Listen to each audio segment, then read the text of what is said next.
Okay. Hello. Hello. How it go? How's it going? We're actually here, not having 5 delays. Yeah, no.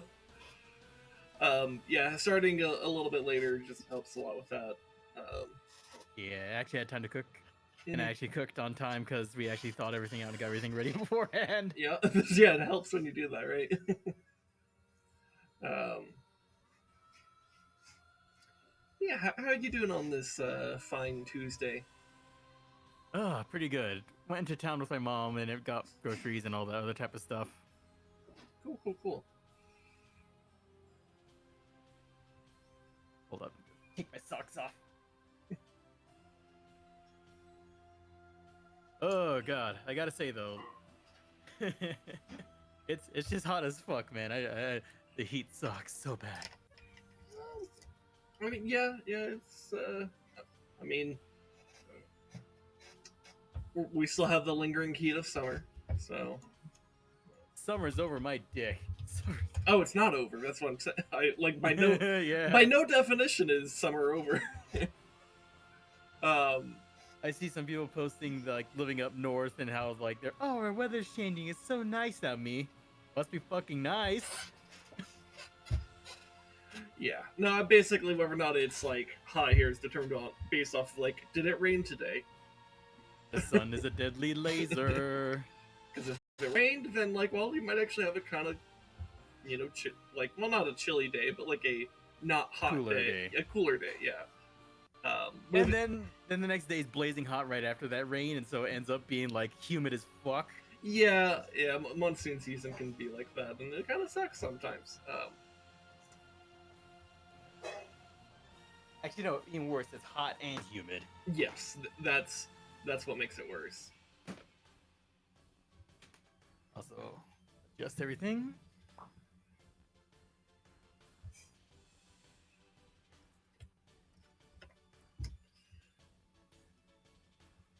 But yeah. Anyway, so are you good on your end? Because I noticed you're still on your beep. Hey, there we go.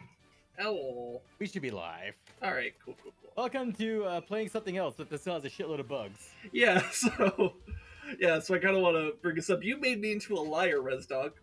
Do you know how? How? So on Sunday, Master Sword Sunday, before you came into chat, I was just kind of like rambling about some stuff, and I ended up talking about Together Tuesdays and stuff, and how like we've just been doing a lot of Deep Rock Galactic, and like I'm like what, we're like Spooky Month's coming up, and then after that we'll probably do Borderlands 3, so like we'll probably just keep doing Deep Rock Galactic until then, right? So yeah, just the plan is we'll just keep doing Deep Rock Galactic until Spooky Month, and we'll do some spooky games. And then you messaged me last night, like, hey, you want to do EDF? And I'm like, oh, well, that's not a bad idea, actually. Yeah, we probably should. So you inadvertently made me a liar. But that's okay. That's okay. It's just a different kind of pest control. It's just different alien bugs that we're fighting. That's all. Less digging, though. These bugs are bigger and more dangerous, actually. Yeah, actually. Though you get much more dangerous weaponry. Yeah.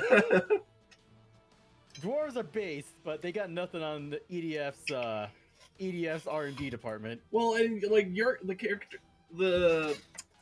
character you like to play basically is like has a spell called Summon Lockheed Martin, so that's pretty powerful. I am a warlock whose patron is Lockheed Martin, bitches. Yeah. What did Stella do? She climbed on the curtain. That's why she's being publicly shamed. Okay. All right. Bring the baby. Yeah. So, let's see, a couple other things I want to kind of bring up here. Well, I just want to talk about, like, you know how sleep is fucking stupid? Yeah. So, yeah, sleep is stupid. Here's my recent sleep experience about why I think it's stupid. Optus Ocelot with the sub. Hey yo, how's it Hey going, Ocelot, how was California? So yesterday I had like 9 hours of sleep. You know, from like I think I was asleep between like 9 a.m. and 6 p.m. yesterday, right? So like that's a good amount of sleep and stuff. Um, and then like, but I was just like tired, right? Because like, and you know, it's to some extent that's kind of normal for me. I have a little bit of that sleep inertia where like, I'm kind of slow to wake up, and then also slow to fall asleep. So like, inertia is pretty strong on me in that sense, right? Um, you know, that's fine. That's like to some extent kind of normal. So and like I've had it basically my entire life and stuff. But like, you know, it was kind of like bad enough yesterday that like I was awake for like 5 hours and I was like, I'm fucking dreadfully tired. And like I went down for like a 4 hour nap. Like when you sent your message about like, hey, you want to do EDF instead of Deep Rock Galactic, I was like literally in bed because I was just like fucking just like too tired.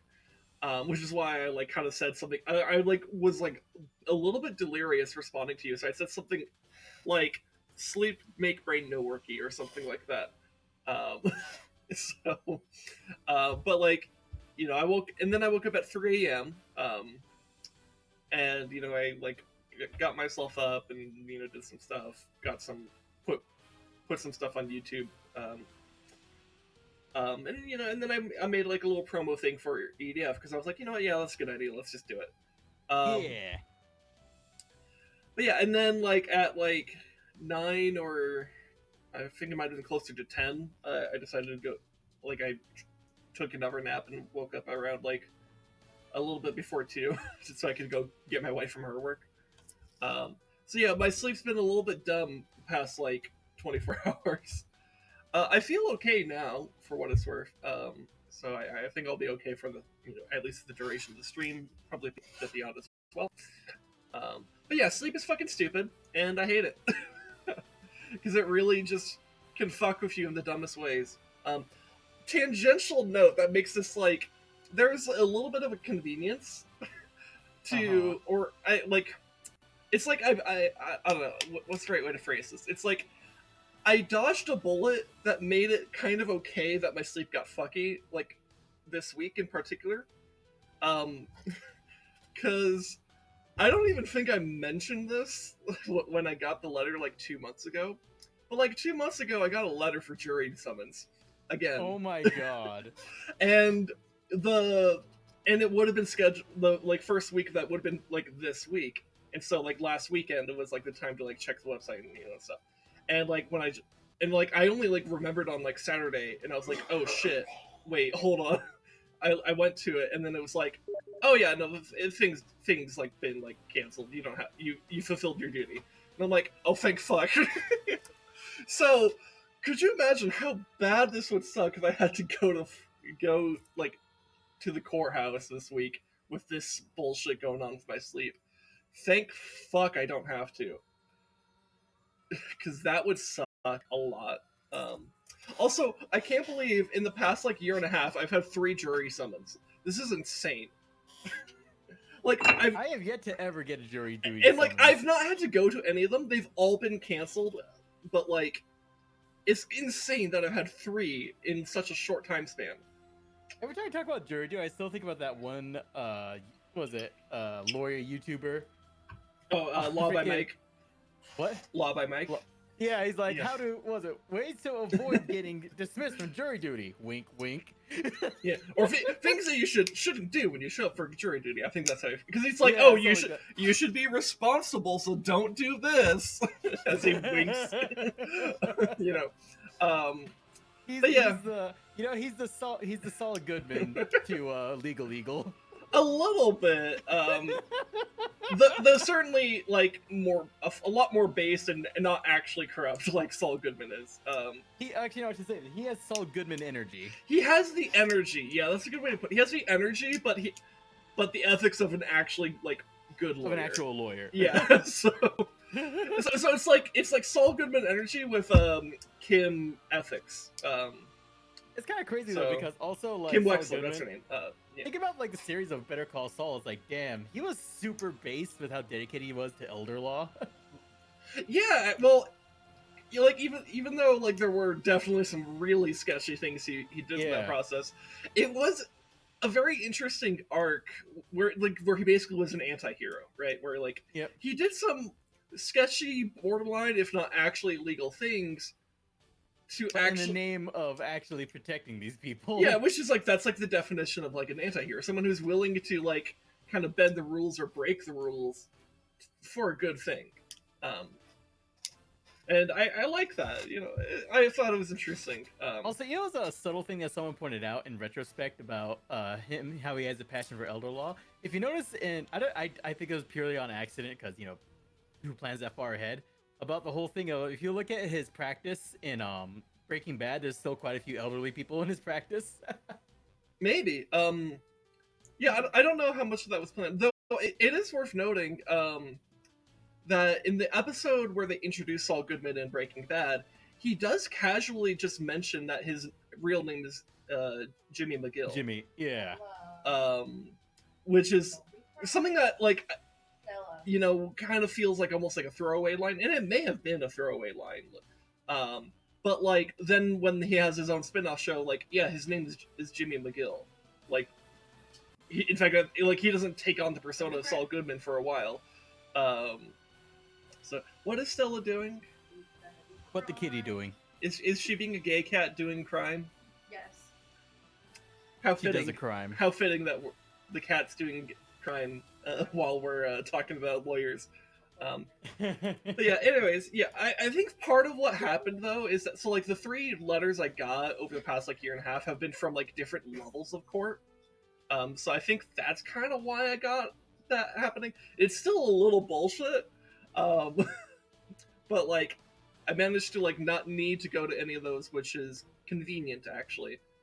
Dude, Not, like, not that I'm like principally opposed to like doing jury, because it's like there is something that it's like we live in a society, like contributing back to society, you know, and all that stuff. Like, and like I care enough about like, you know, actual like justice and stuff like that. But like, yeah, you know, I don't think I would hate jury. It's more about I would hate the being the inconvenience, but not the actual like duty itself. Yeah, so it's like, Also, the fact is you get paid jack shit, and a lot of employers refuse to offset your pay.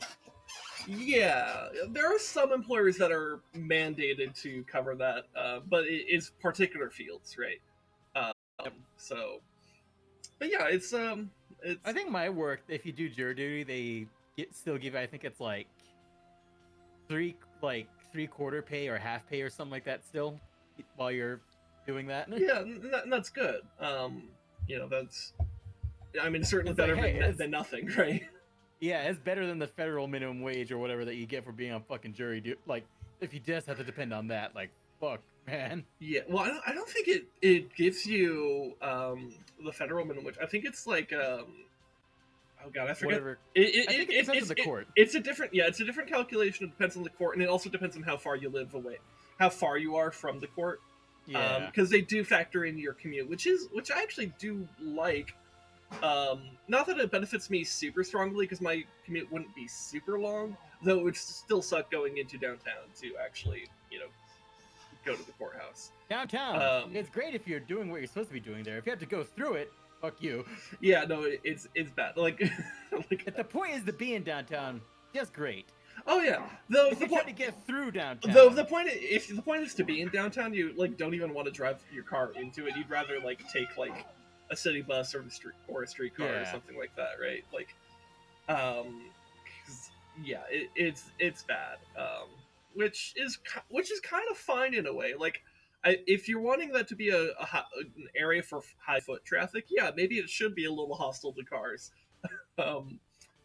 But I don't mind. I wouldn't mind walkable cities. We need more of them.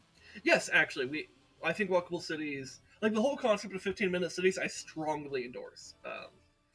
You know, and I know to some people that might be controversial, but like, I also think, but my question is like, if you think this is like, if you're skeptical of that, like, fucking why? Like, actually. It literally is designed to make it more convenient for you. Mm-hmm. You have to drive less. Like, you literally will drive less and spend less money on fucking gas. Yeah. And wear and tear on your and vehicle. like also like if there's less people on the road, traffic will actually be easier.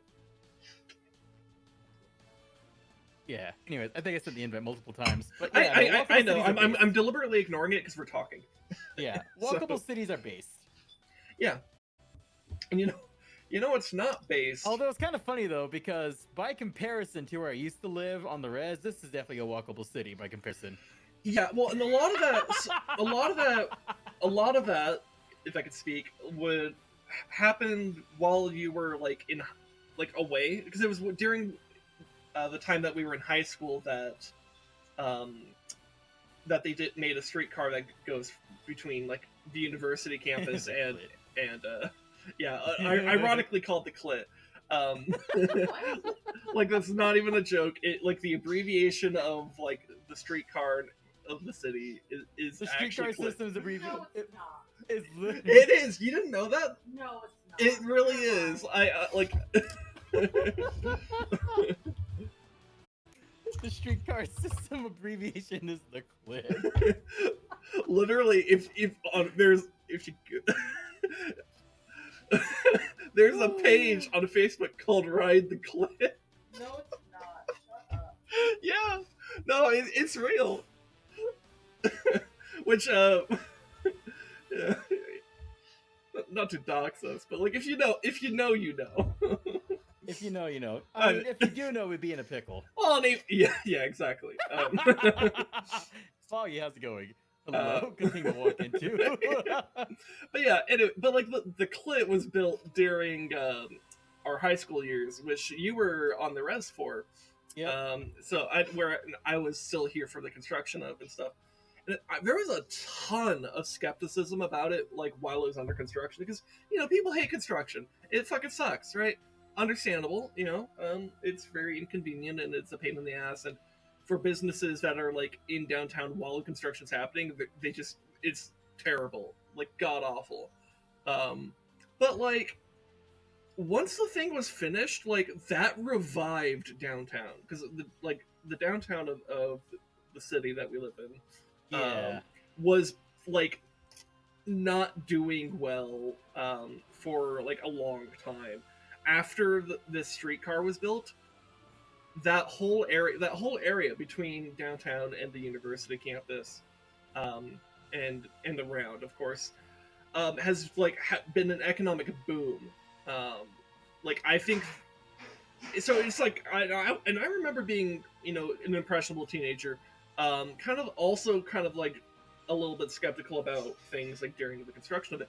But after seeing the results of it, it's like I've completely changed my mind.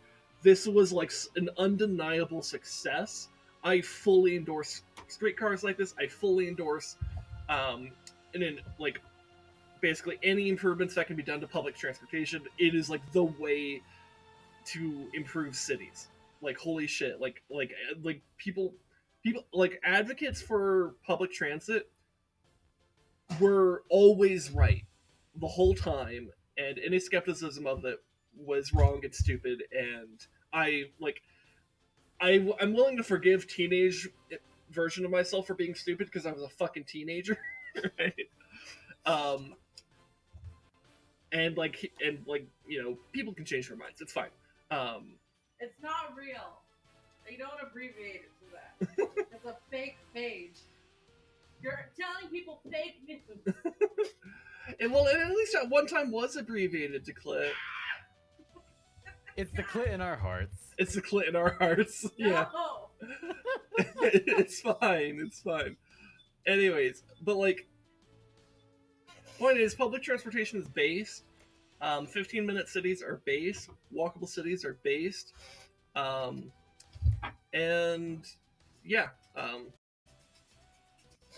Anyways, what's in... The true Clit was a friend we made along the way. just to be clear, by the way, the abbreviation would have been like this. But yeah, it's it was pretty beautiful. So something that isn't based is the. I mean, I'm sure you've seen it. The fucking outrage that's been happening in the gaming sphere about Starfield. Like, oh, that's literally. I just see that. I'm like, what's the point? What is the point? It's kind of hilarious to me, actually, because how immature these people are. like I think the most prominent people have been Heel versus Babyface and Dr. Disrespect for being like transphobic in really dumb ways, because like they're getting so like seething, molding, crybaby mad because an RPG let you choose what type of pronouns your character would be referred to by.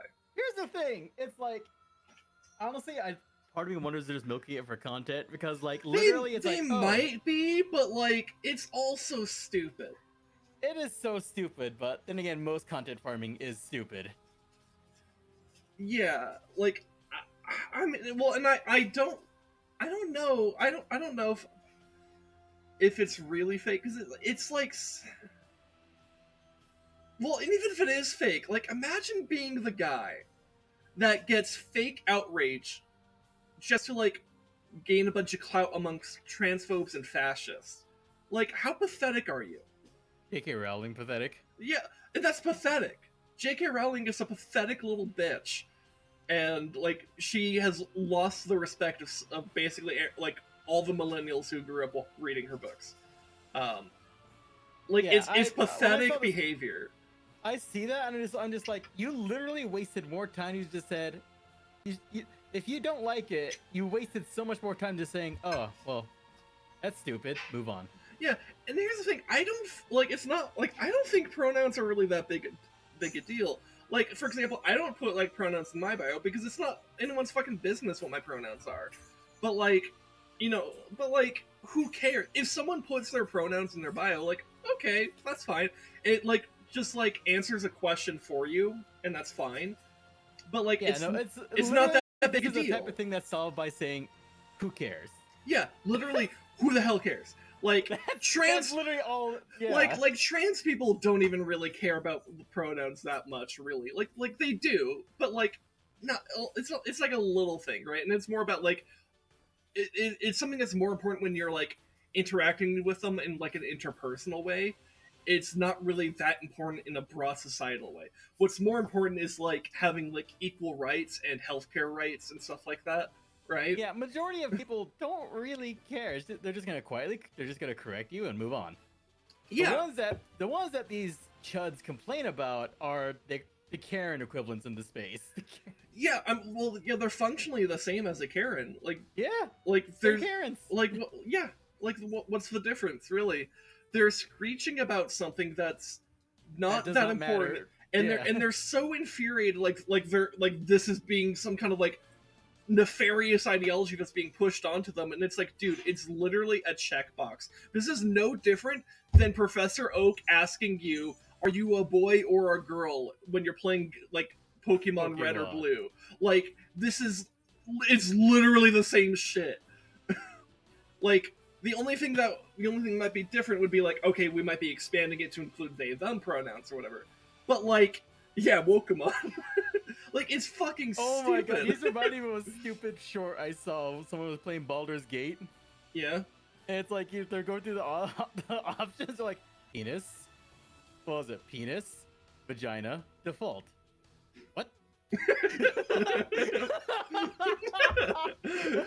Default is smooth like a Barbie and Ken doll. Yeah, just a Ken doll. Yeah, just nothing. Literally genderless. Dude, Baldur's Gate, base Baldur Gate with its true gender abolitionism. That was just the short. It's like, wait, what? Because it starts starts with like those two options and then default. It's like, wait, what? What? Yeah. So here's another thing that I find like extra stupid. Like this is like an RPG, right? Where it's like, Yeah. like, isn't it actually? I think it's actually really cool that you could roleplay as a character who has like completely different pronouns to you, a completely different like gender or sexual Yeah. identity than you. Like, because if role playing games are about like kind of taking on or experiencing like Different things. vicariously experiencing like the perspective of a completely different type of person than you, then like this is actually good. Like if you're, let's suppose you're like a like, you know, like a straight like cis normative person, and you have this option to play like a trans or non-binary character, that could be an interesting experience for you because like it would be completely new, right? And it's like, oh, I wonder what it would be like, and you'd be like, oh my god, people act weird around you, or like, oh, or maybe you find some really good people that are like base as fuck, and they're like, wow, they're like really respectful, they're really nice, they're super polite about like, you know, like my gender expression or whatever. That's kind of cool. It's also worth noting a lot of trans people figure out they're trans by playing like the opposite gender in an RPG. Like you can go to like almost any like trans like subreddit or Twitter page or whatever, and like you will find people talking about how like, yeah, so I figured out I was trans by playing the female characters in World of Warcraft or some other RPG or whatever, or in D&D, you know. Remembers the ongoing memes of people, what was it? People constantly say, what was it? I was just like going through like memes of like the Fallout New Vegas, what was the community times when I was like going through it a lot. And it's like, wow, everyone just agrees like, wow, there's a lot of trans people who really like Fallout New Vegas. Yeah. Well, and then someone else's comment on that. This is like when Subaru is. Are we experiencing like when Subaru realized they're big with lesbians? Well, so I think basically what it is that RPGs that just allow you to experience, you know, the perspectives of like different types of things, like might help you realize something about yourself, right?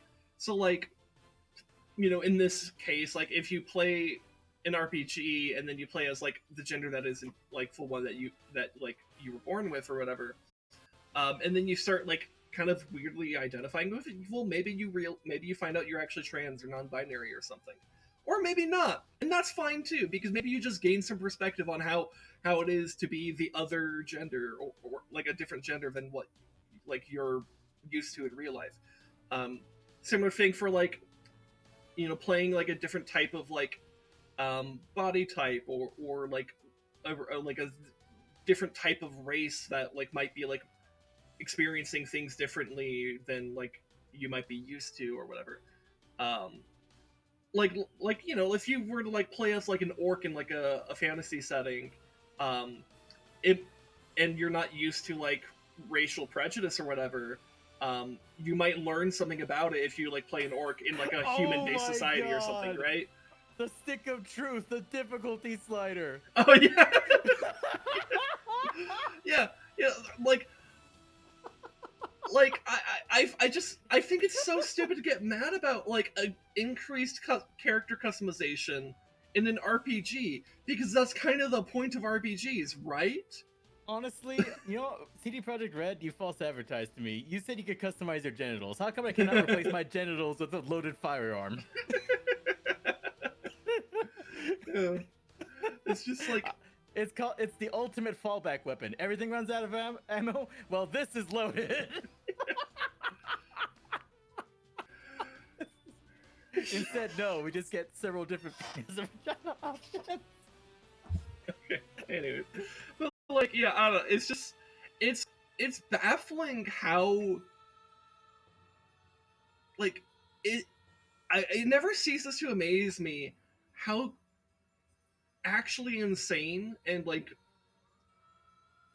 completely I don't know, just it never ceases to amaze me about how people in this like terminally online right wings like echo chamber just don't like just absolutely refuse to understand some basic shit about people. Because, like, think about it. What are they mad at? So, like, they're screaming about what they call gender ideology. But what is this gender ideology? Oh, there are people that exist that are not don't conform to traditional gender roles, and some of them might even, you know, take hormones or have surgeries done to appear and be like viewed differently than what they might have been assigned at birth. Also, these people And that's butthurt. fine. Why not quote unquote push your gender normativity by selecting the biological pronouns? Yeah, it's not hard. It's like, I'm so mad I have to select he, him pronouns when I'm playing a masculine character. Like, Also, what? As a person who's very much like securely a cisgendered individual, I always like in RPGs for some reason I'm just like, if given the option for character customization, female character. Yeah, and that's fine. I don't know why. It's just what I prefer. And here's the thing: a lot of cisgendered people do that, and like I actually think it's a good thing, right? Like you get to experience, like not that it's like you're actually experiencing what it's like to be a woman because you're not, but like of course not. But it's like there's the opportunity to maybe gain some perspective that you might like not normally have, right? And that's a good thing. Right? I don't think we should be shying away from experiencing things differently. Isn't that why we engage in art? Isn't that why we engage in role-playing games? Is to experience things in different and unique ways. So why are we getting mad about something as like insignificant as pronouns? Like, wait until you hear about verbs or adverbs. Like, dude. Like, pronouns came with your fucking language. Get over it. The G in RPG stands for gender now. You know what? Fuck it. Yeah, let's do that. Anyways, I just want to go on a little mini rant about that because I think it's stupid, but also really funny, and also really sad because these are pathetic people. Hi there. How's it going there, Raven? Yes, they're literally, you guys wasted way more time and your own personal serotonin by just not moving on. Like, you guys literally could have just not given a shit and moved on. Yeah. Like, so what? Because like they're like so mad about like oh, I should probably cover the screen while I put in the password. It is the usual password, right? Yeah. Okay. Like, literally, it's freaking, like, literally, it's like, it's that meme of, no, I don't want a solution, I want to be angry. Oh my god, why, what is happening here? No. Be right back. There we go.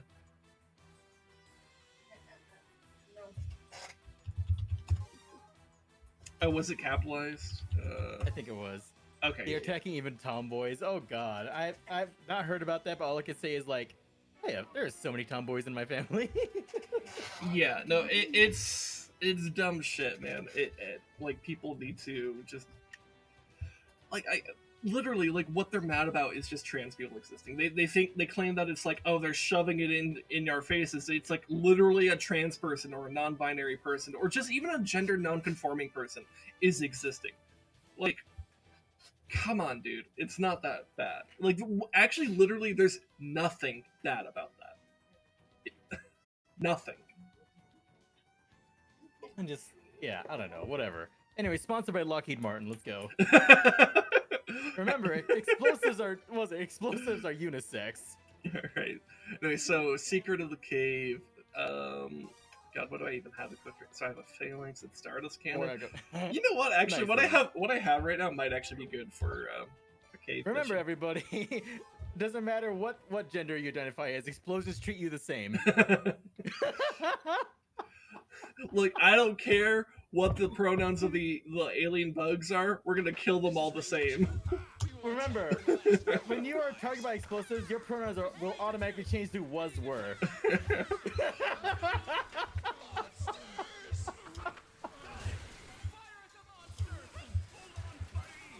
Blood is red, unless you're a horseshoe crab. These ants' blood is like brown. And like the spider's blood is like purple. Also, okay, I told you how a long time ago that like playing as Fencer feels a lot like Armored Core. Now that I play Armored Core 6, playing as a Fencer feels a lot like fucking Armored Core.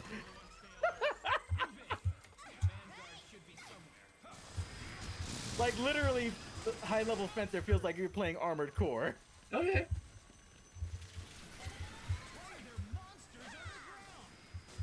Human blood is red. Human blood is red. All right. When it has oxygen. Yep. Actually, no. Even when it has no oxygen, it's just like darker and. True. True. Fair enough. Okay, EDF. Remember, we're here to teach these Xenos that they're not made in God's image. Wait, no, but they actually, according to this game, they literally are. No, we're made in God's image, not the bugs. Okay, the bugs might not be made in God's image, but the Xenos are. Literally. Like, actually. Yeah, true. We need to eliminate them. Yeah. There will be one. Yeah, remember, this is an anime, so we have to kill God. Yep. Oh, you know what? Talking about RPGs, you know, there was someone brought up a distinction between like Western RPGs and Eastern RPGs. Okay. It seems the common thing with Western RPGs is you take on a role. You are the protagonist, like however you choose to go about it. Mm-hmm. While with Eastern RPGs, it seems the case of you take on the role of insert character here. What, can you elaborate on that? So, Western RPGs, you create and you are your own person taking on the role of the protagonist.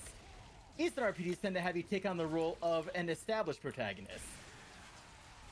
Okay, so kind of like, I guess, well, I guess using some recent games that came out this year, like in Baldur's Gate, a Western RPG, you make your own character, and you play make your that character, and you play them how you are, you behave how you do. So another game that came out this year, The Legend of Zelda, you play as Link.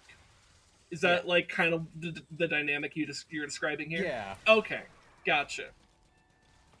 Okay, yeah, I guess that is broadly true.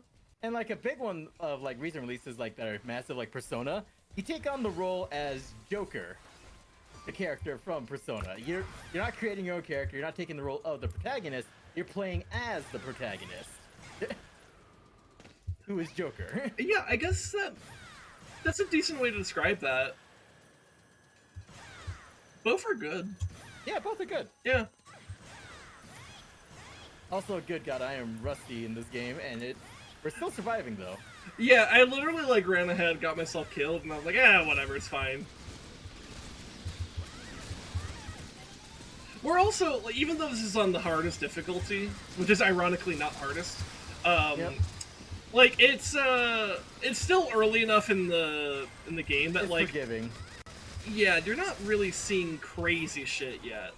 As long as you have the HP, you'll be fine in the early levels.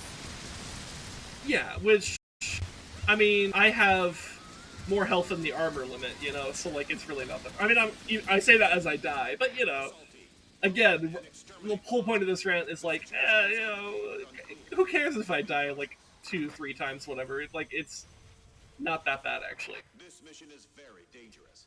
But if we don't like, I should obviously be playing better, but, it's the first game of the day, who cares? We're warming up. Yeah. This isn't the stage of the game where I need to actually be trying and focusing on what I'm doing. Though, I will notice my camera looks a little bit off-center. Wind divers have headed inside to scout. They should be somewhere nearby. Meet up with them as soon as you can. Yeah, maybe I just need to adjust it like this. Then... EDF. One of the few games where killer liters of blood is a genuine measurement that actually would be accurate. Okay, that's better.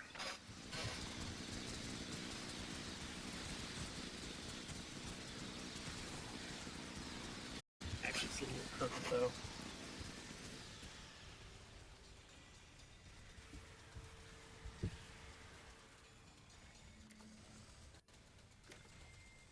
So, it always sucks when you have to, like, adjust your webcam with this.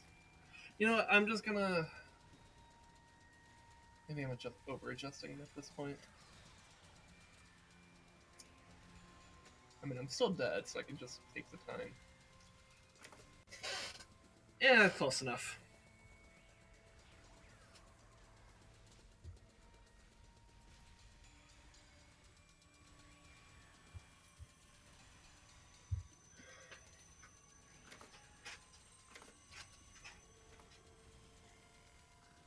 I remember when I was a kid, I heard of people who, if they needed blood, would specifically ask for white blood. Ooh. Yeah, there are some people who still hold on to some very racist ideology like that. Oh yeah.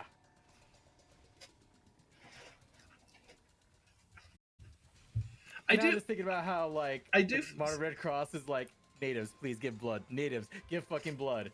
Us? Why us specifically? Because you guys have a higher concentration of O-type. Actually, yeah. And Yeah. O-type is one of the more rarer types. Mm-hmm.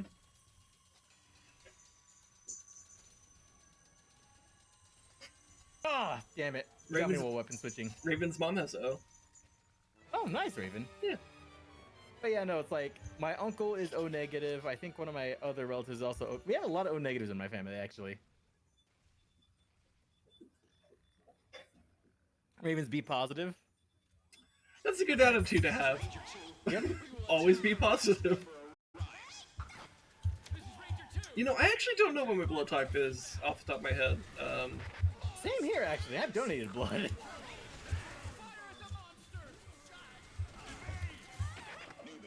I'm just like, here, take it. I have antibodies, take them. Oh yeah, that's right. Yeah, that is something you did after you had the goof. And I survived it, and I got mine the worst before the vaccines ever existed. Yep. Which is actually the best time to donate those antibodies. Yep. Because it's when they would be in the highest demand, and also you would actually have probably the like better antibodies, I guess, for lack of better phrasing. Probably. I already did the natural selection part of it. Yes, yeah. Your body was your con save was good. You know what? If I didn't have asthma, I probably would have been a lot more comfortable when it happened. Yeah. Basically, it's like you had a good con save, but you still had like a vulnerability to like the damage it would do. My constitution score was high enough, but unfortunately I already have debilitating status effects. Yeah. Well, it was genuinely scary. Glad you came out the other side,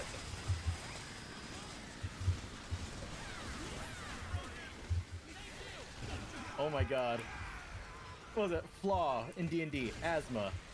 What was it? Get another stat.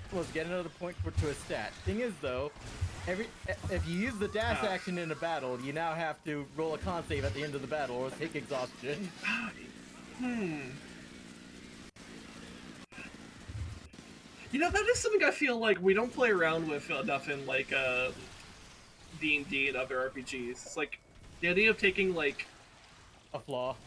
Yeah, in something like what if you had asthma or some shit like that. Because I am now wondering, like, how would you gamify that? Me, it's like, I think something like that's like, you take a flaw, maybe get a bonus stat point to assign or something. Yeah, For irony, put it in the Constitution. Yeah.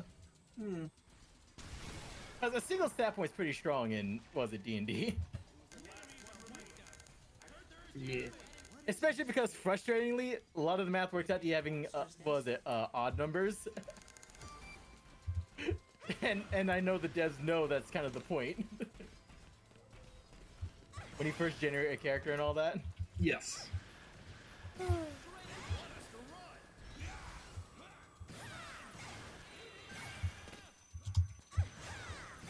Your dad is AB. Nice.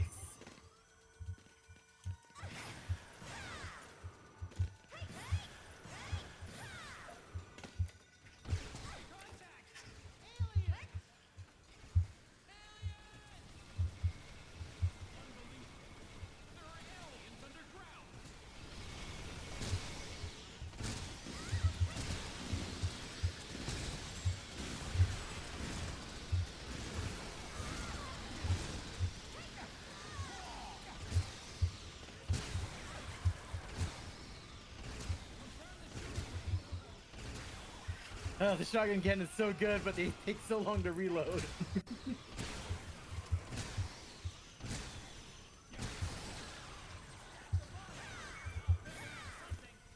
I guess the dash action would be the one that would make the most sense to have asthma effect. Because, like, asthma wouldn't necessarily be so crippling that, like, it would have to, like, trigger on, a bunch of things. Especially since, like, RPG characters... The action is enough of a common enough action to be a debuff.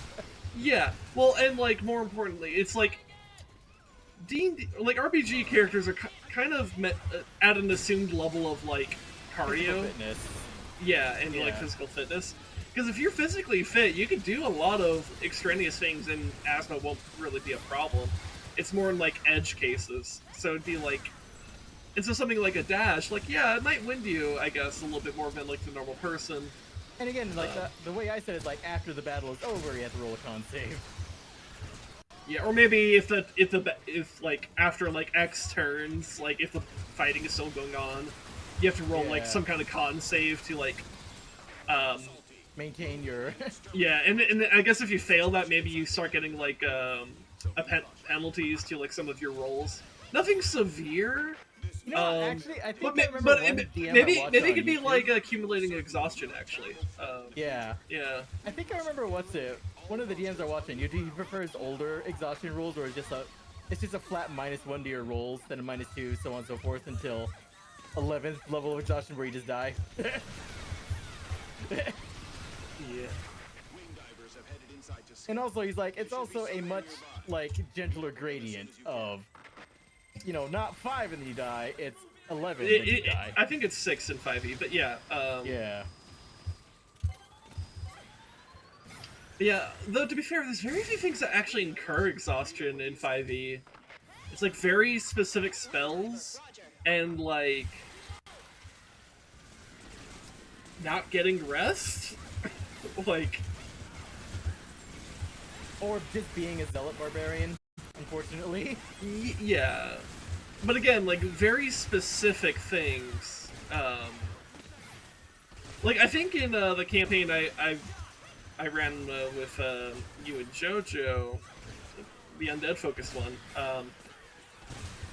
I literally homebrewed like a set of weapons that can grant exhaustion, just to make them a little bit more intimidating, and also kind of stress like, hey, you don't want to take too many hits from this guy.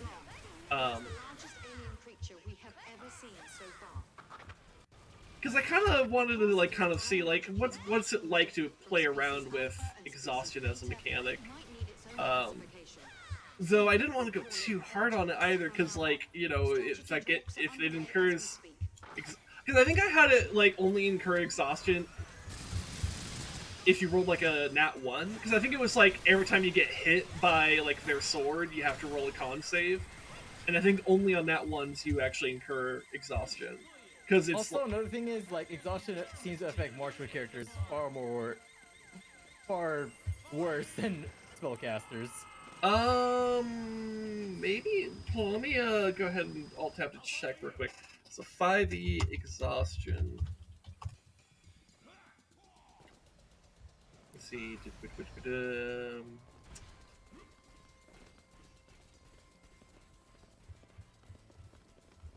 Okay, so exhaustion. So level 1 is disadvantage on ability checks, which that affects pretty much everyone Everybody, equally. pretty even, yeah. Yeah. Number 2 is speed halved, which would affect melee characters more. And I specify melee because, like, you could be an archer. Yeah. So it's, and actually, some spellcasters might not have very good range depending on what spells they pick. But number 3 is disadvantage on attack rolls and saving throws.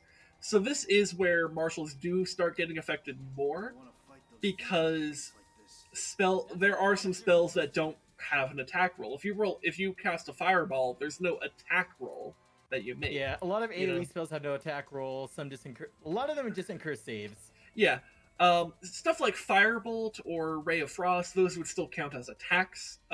So then you would have disadvantage on those. But yeah, if you pretty much any AoE spell, like, yeah, you don't have to worry about that. All your cool stuff is not affected really. Pretty much, yeah. Number 4, hit point maximum halved, which you could argue that actually affects wizards more because they already don't have many hit points. Numbers wise affects marshals more. Actual deadliness wise affects spellcasters Yeah, more. there's a debate to be had there. Number 5 is speed reduced to 0. Again, this will affect melee characters more, but like if your speed is 0, you're like you're hyper vulnerable. And then Yep. 6 is death. And that affects everyone equally. Yeah, and I remember the rules from older D&D that one of the DMs I watched likes is like, level 1, you just get -1 to your rolls. Level 2, you get -2 to your rolls. So on and so forth until 11 where you die. Yeah, and like, I suppose as I in the future with this like enemy, I described that like could incur exhaustion if you get hit by its sword. What I could do in the future is maybe do something that's more akin to like those older exhaustion rules, where it's like rather than like quickly building up to your just death, which might be a bit unfair, or more than a bit unfair. Having this just like more gradual, having this more gradual buildup of exhaustion might be better. I think I might like homebrew something that's a little bit more interesting than just like a simple -1, -2, -3, so on and so forth. It might be like it might start out like, hey, here's a -1 to like all rolls, just to kind of keep it simple. But then it might build up to like -3 plus like lose 5 feet of movement or something like that. Yep. Oh, you know what, Raven, about that whole donating blood thing? Yeah, but one of my uncles donated blood. He's like, I feel fine. Reminds me of a story from him. He's like, I feel fine when he's donating blood. Looks at the canister of blood, faints. Yeah, that can happen. I mean, it's like it's natural for humans to have a visceral reaction to large, copious amounts of blood. Yeah. Especially if you know it's human blood. Well, and if it's your blood, you're also much more susceptible to fainting because you have less blood in you. Like, it's kind of funny in a way.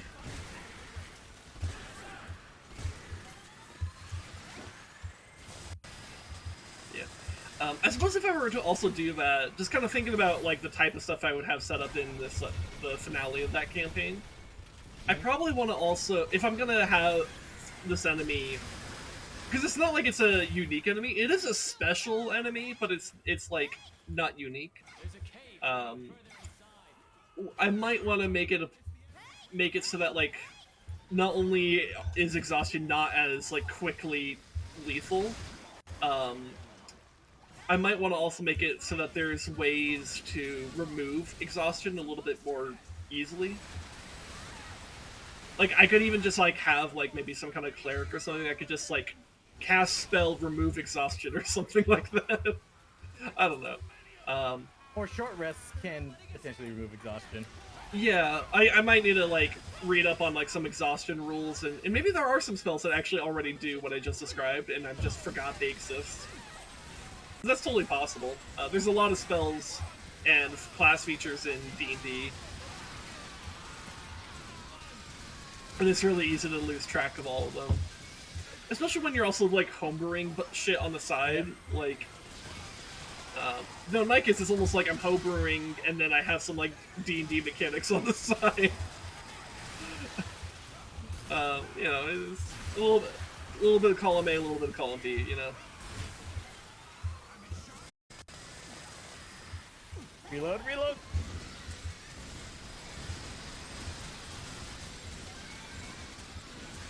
There's some big health kits right in front of me.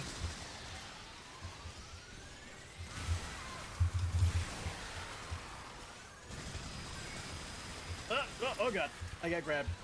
Oh, I'm grabbed too? Which, I mean, being grabbed's not too bad. Woo!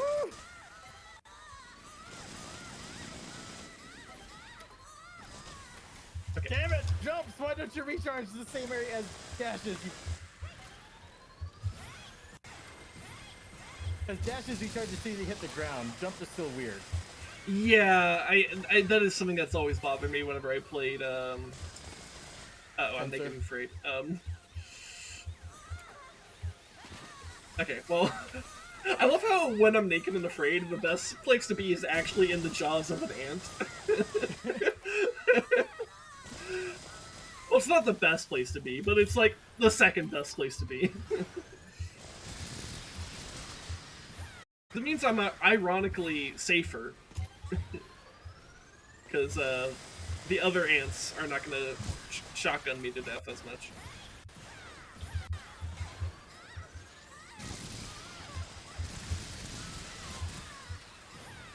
Oh god. I'm just like strategically trying to shoot all the gray ants. Yep. God, I need a little bit of air. Oh god, oh god. Whew. Okay.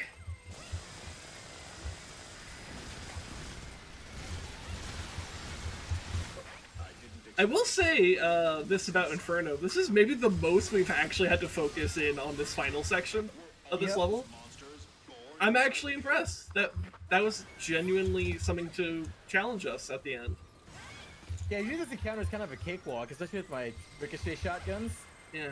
But I like it. It feels more thematic because, like, it is supposed to be a deadly ambush. it's supposed to be a bit of a gotcha, you know? Hold on, leave these guys? Oh, okay. Damn, it's too dangerous to move on. I hate to say Then we actually pretty much picked up we should everything. retreat. We're good. Yeah. Also, like, it's like leave this guy, him, walk behind my target. Oh no, spear over pens. Alright, you have a lot of health. My max is 8,046. Okay, yeah. You took the Stardust game pretty well.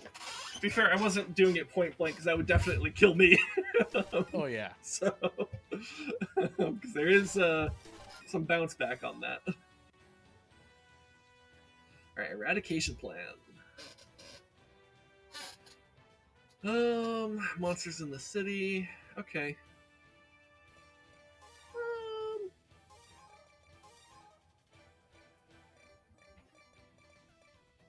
Wait, was I using underleveled stuff? Oh my god. Yeah, I was wondering why you weren't killing things so fast. That explains a lot. Wait, so was the last time we played this? Were we playing with, like, Shuni or Jojo or whatever? something? Oh, we were. I think we were last playing with like. Oh, we were playing with Yonerto. Okay, that explains a lot about my damage output. I thought it was just like, it's Inferno, they're just tankier, whatever. Okay. The mechanics down of your class. Yeah, actually, you know what? The fact that I just did that level just fine, while being Like I had to pick up a lot of the killing slack, but yeah, no biggie. and I appreciate that. I appreciate that so much. But like, that's actually kind of funny. That also explains why actually I wasn't doing much damage to you with Stardust Skin at the end. I was using a very weak version of it. Also, I know how to play as my warlock. Their patron, Lockheed Martin. All right.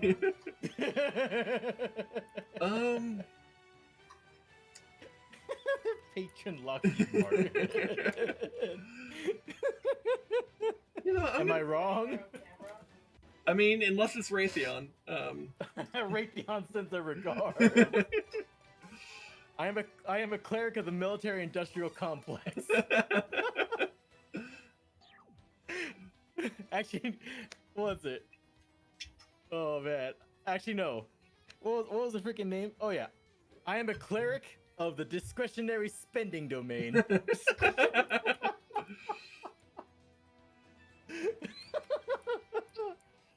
Discretionary spending. Dude, these war clerics are getting out of hand.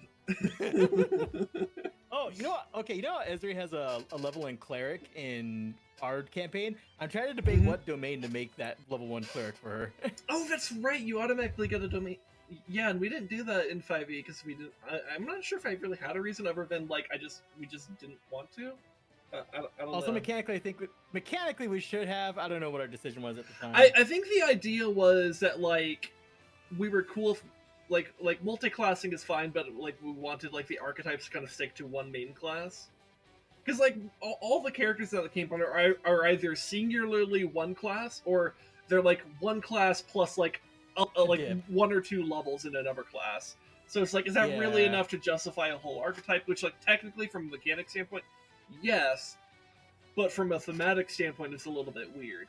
I think that's why we didn't do that. We kind of deliberately shot our character's multi-class potential in the foot, but that's just because we think it was more thematically correct. Yes, which, like, there wasn't really any objection to that.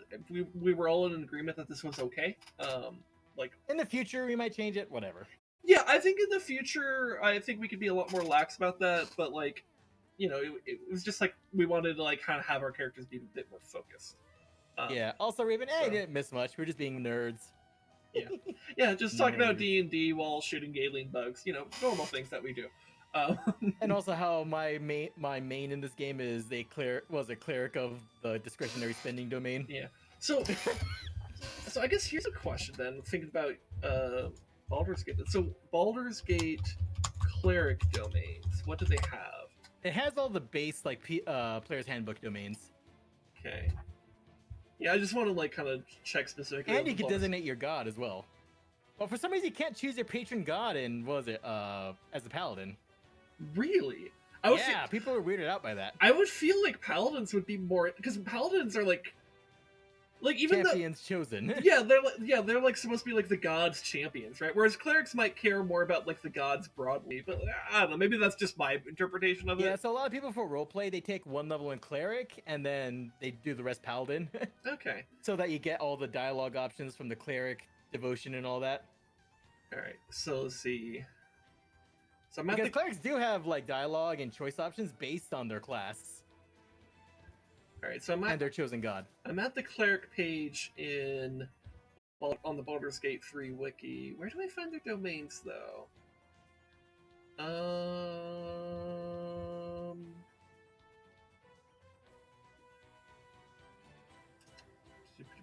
There must be a link to it somewhere that I missed.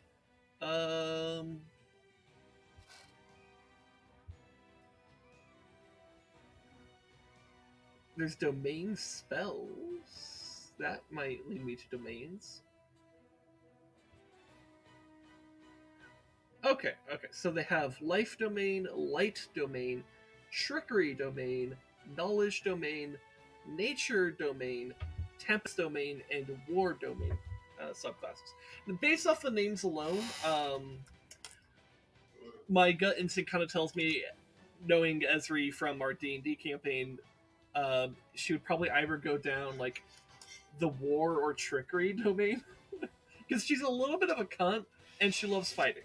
Yeah, the thing is, I looked at the war domain and I was like, but it overlaps with her feature that's already more powerful, which like you could use a bonus action for an unarmed attack or for her key spells or her key abilities. Thing is, though, with war domain, it gives you you can use a bonus action for another weapon attack. So, which, like, yeah, if you want to be aggro with her, that it's still probably a good choice. Thing is, though, what was it? Esri in Baldur's Gate already has like crazy psychotic buffs to her fists. So, because in Baldur's Gate they switched up the key empowered strikes to allow them to scale better. Because monks kind of felt a lot of pain in higher, like as levels went on in base D&D. Yeah, their unarmed strikes, they do scale up, but I think Wizards of the Coast underestimated how much they needed to scale that up. Yeah, and so what Larian did to give it more scaling is, one, they kept the normal scaling, the hit die size, the damage die size scaling, but when they get the key empowered strikes, not only does the monk get magical tags to their fists, they could choose, this is specifically for the way the open hand, so the martial arts focused one. For this one specifically, they allow you to do, manifestations. Manifestation of mind, body, or soul, which translates to you get a bonus 1d4 of your choice, one at a time, necrotic, psychic, or radiant damage to your fists. That's pretty good. So you could choose which one you want to have active at the time. So, and it's called manifestations of mind, body, and soul. Mind being you get bonus psychic damage. Soul, you get, bonus radiant damage. Body, you get bonus necrotic damage. Okay. So war. It looks like War Priest is that feature you're describing. It. So what it says here on the wiki, at least, when you make an unarmed or weapon attack, you can spend a War Priest charge to make an additional attack as a bonus action. Which that to me sounds like it would work just fine with your fists. You know what? Actually, I think the damage would sub in for her weapon because I think her fists out damage her weapon, but her weapon has interesting effects. Yeah. Which is funny though well, because her but weapon is literally a stat I'm saying based off like just reading it, it sounds like you could do either. Yeah. Which I see that as a good thing. Also, it's kind of hilarious. Like Ezri in Baldur's Gate has as a mace, but that mace is purely a stat stick because her fists out damage it. A literal stat stick, yeah. Yeah. Here's the thing though. Want to know what the main thing on it is? What? It's an adamantine mace. Its effect shit. was it damage resistance to blunt weapon damage or blunt damage are negated on the target. So blunt damage cannot be resisted while that is in their hand. Oh, okay. So I'm looking at Trickster now. Trickster seems to almost be like, do you want to be a cleric but also a rogue? Oh yeah, I think Shadowheart, the cleric you get is by default a Trickster domain. Yeah, okay, because like he has this. So Blessing of the Trickster allows you to grant another creature advantage on stealth checks. So that's pretty cool. They also have Disguise Self and Charm Person, which is like great if you're trying to do like stealth stuff. I think Ezri would probably go more with War because Trickster, she does sneaky, beaky stuff out of tactical need, not because that's what she specializes in. Yeah. Here I'm gonna look at some of the other domains here to see if I spot something that might kind of clue me in towards Ezri a little bit more, since I do understand Ezri decently. So I'm looking at Tempest domain. So what's Wrath of the Storm? Strike back and attack at an attacking creature using a reaction, potentially dealing 2 to 16 lightning damage. On a failed saving throw, you deal half of a 2 to 16 damage roll. Okay. Yeah. She doesn't really have any like elemental stuff in D&D, but it's not bad for her. And it's not like she's like barred from having any elemental stuff in D&D. We just haven't gone that direction. Thunderwave and Fog Cloud. Yeah, that's something. What about the Nature domain? Because in our D&D campaign, like one of her close friends is a druid. Maybe that would have some influence here. Let's see, speak with animals, animal friendship. All right, so let's see what's this Acolyte of Nature. You learn a druid cantrip and become proficient in animal handling, nature, or survival. Okay. Basically, be a cleric but also a druid. Makes sense. Let's see, what's this? I doubt Ezra would go with Knowledge Domain, but I'm going to look at it anyways. Knowledge Domain? I sincerely doubt. Knowing her, she's actually surprisingly wise. She's pretty wise, she's not but the smartest. She's not, she doesn't really care for academia all that much. Which is funny though, because of the party that she's in our D&D campaign, she's like probably the second most well-educated, probably. Or third, at least by conventional I definition. think third most, because it would be the paladin, because like if you're raised in a church, you learn how to read the equivalent of the Bible, and then like the bard knows enough about is very well traveled and knows how to read pretty well, including of course music, right?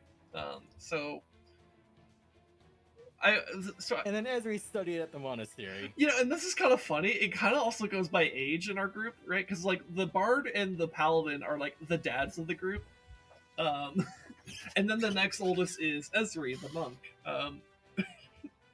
who is like what 22 or something. Yeah. And then there's the 18-year-old barbarian and the 14-year-old druid. So. We brought a child on a crusade, guys. It's fun. Also, the 14-year-old druid, by the way, has 31 intelligence and 32 wisdom. Yeah, because doesn't know how to read. Yeah. For anyone who might be confused, we allowed ourselves to completely break numbers here because we thought it'd be fun and interesting. It is, and actually, honestly, though, we kind of balance it out because bigger number ranges allow us to make like more minute adjustments to balance. Yeah, actually, I like it more. Even like there are some spells that definitely get completely wonky really fast. Like anything that's like, for example, though this spell's already broken even in base D&D, but like Hold Person, for example, is a very, very powerful spell. You attach that to someone who has like over 20 wisdom, it's devastating. Hard to break. So, Even though you get a chance to break it every single turn, it's hard to break it. Yeah, right. You know, especially since like it's a wisdom save, so it's like, you know, against like generic monsters and stuff, like as if like we're dealing with undead. It's borderline impossible. Yeah, like basically I have to have very specific types of enemies just to justify having the wisdom to break out of that. Or I have to have like someone else like break them out by like either like dispelling the magic or like beating the druid down to a pulp. So, you know, as the DM, I had to beat up a remember child. that time I threatened to give the druid a level in freaking monk just for the armor class?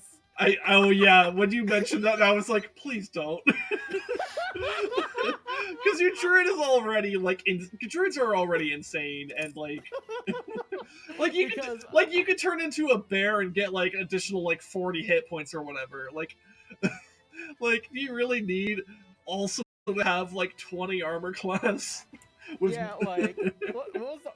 Oh shit, let me look it up.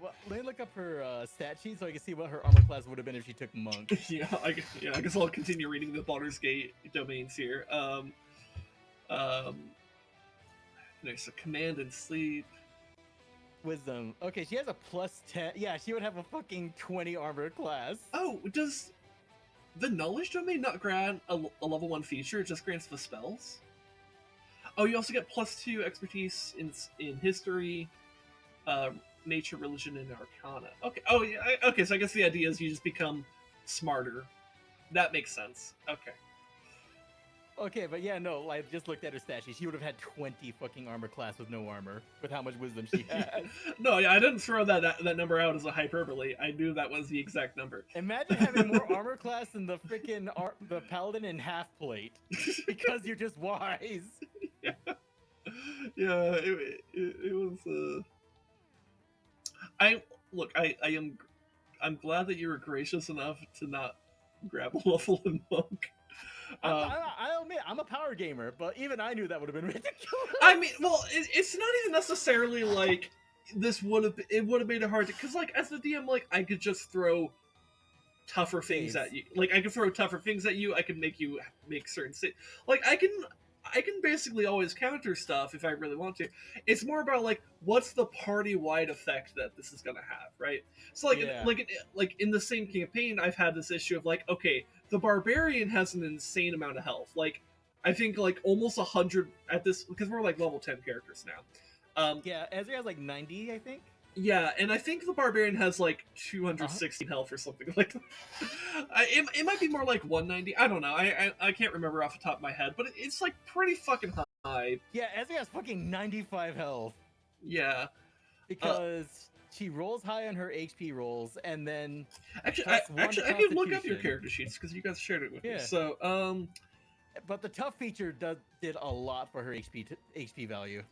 Yes, I do remember you grabbed that very specifically to kind of just boost her defense, which I think is fair. Fighter. She needs the health. Yeah, like because she got into a lot of really bad situations by being in the front, and not having as many hit points as the barbarian and the paladin.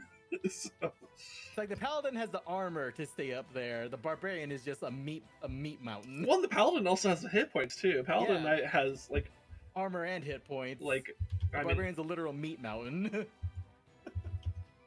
Like if I pull up the paladin right here, paladin has 111 hit points.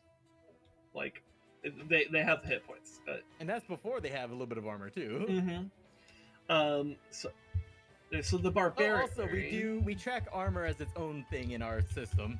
Yeah, I decided to experiment with armor being a damage reduction. To AC, but yeah. Well, it still boosts AC, but it's also does damage reduction. Yeah, but then I also made like dodging more of this like direct mechanic, where it's like basically your defense. Like if you don't want to be like like for example, the barbarian doesn't wear heavy armor because of the rage mechanic, but like they could be a little bit more dodgy.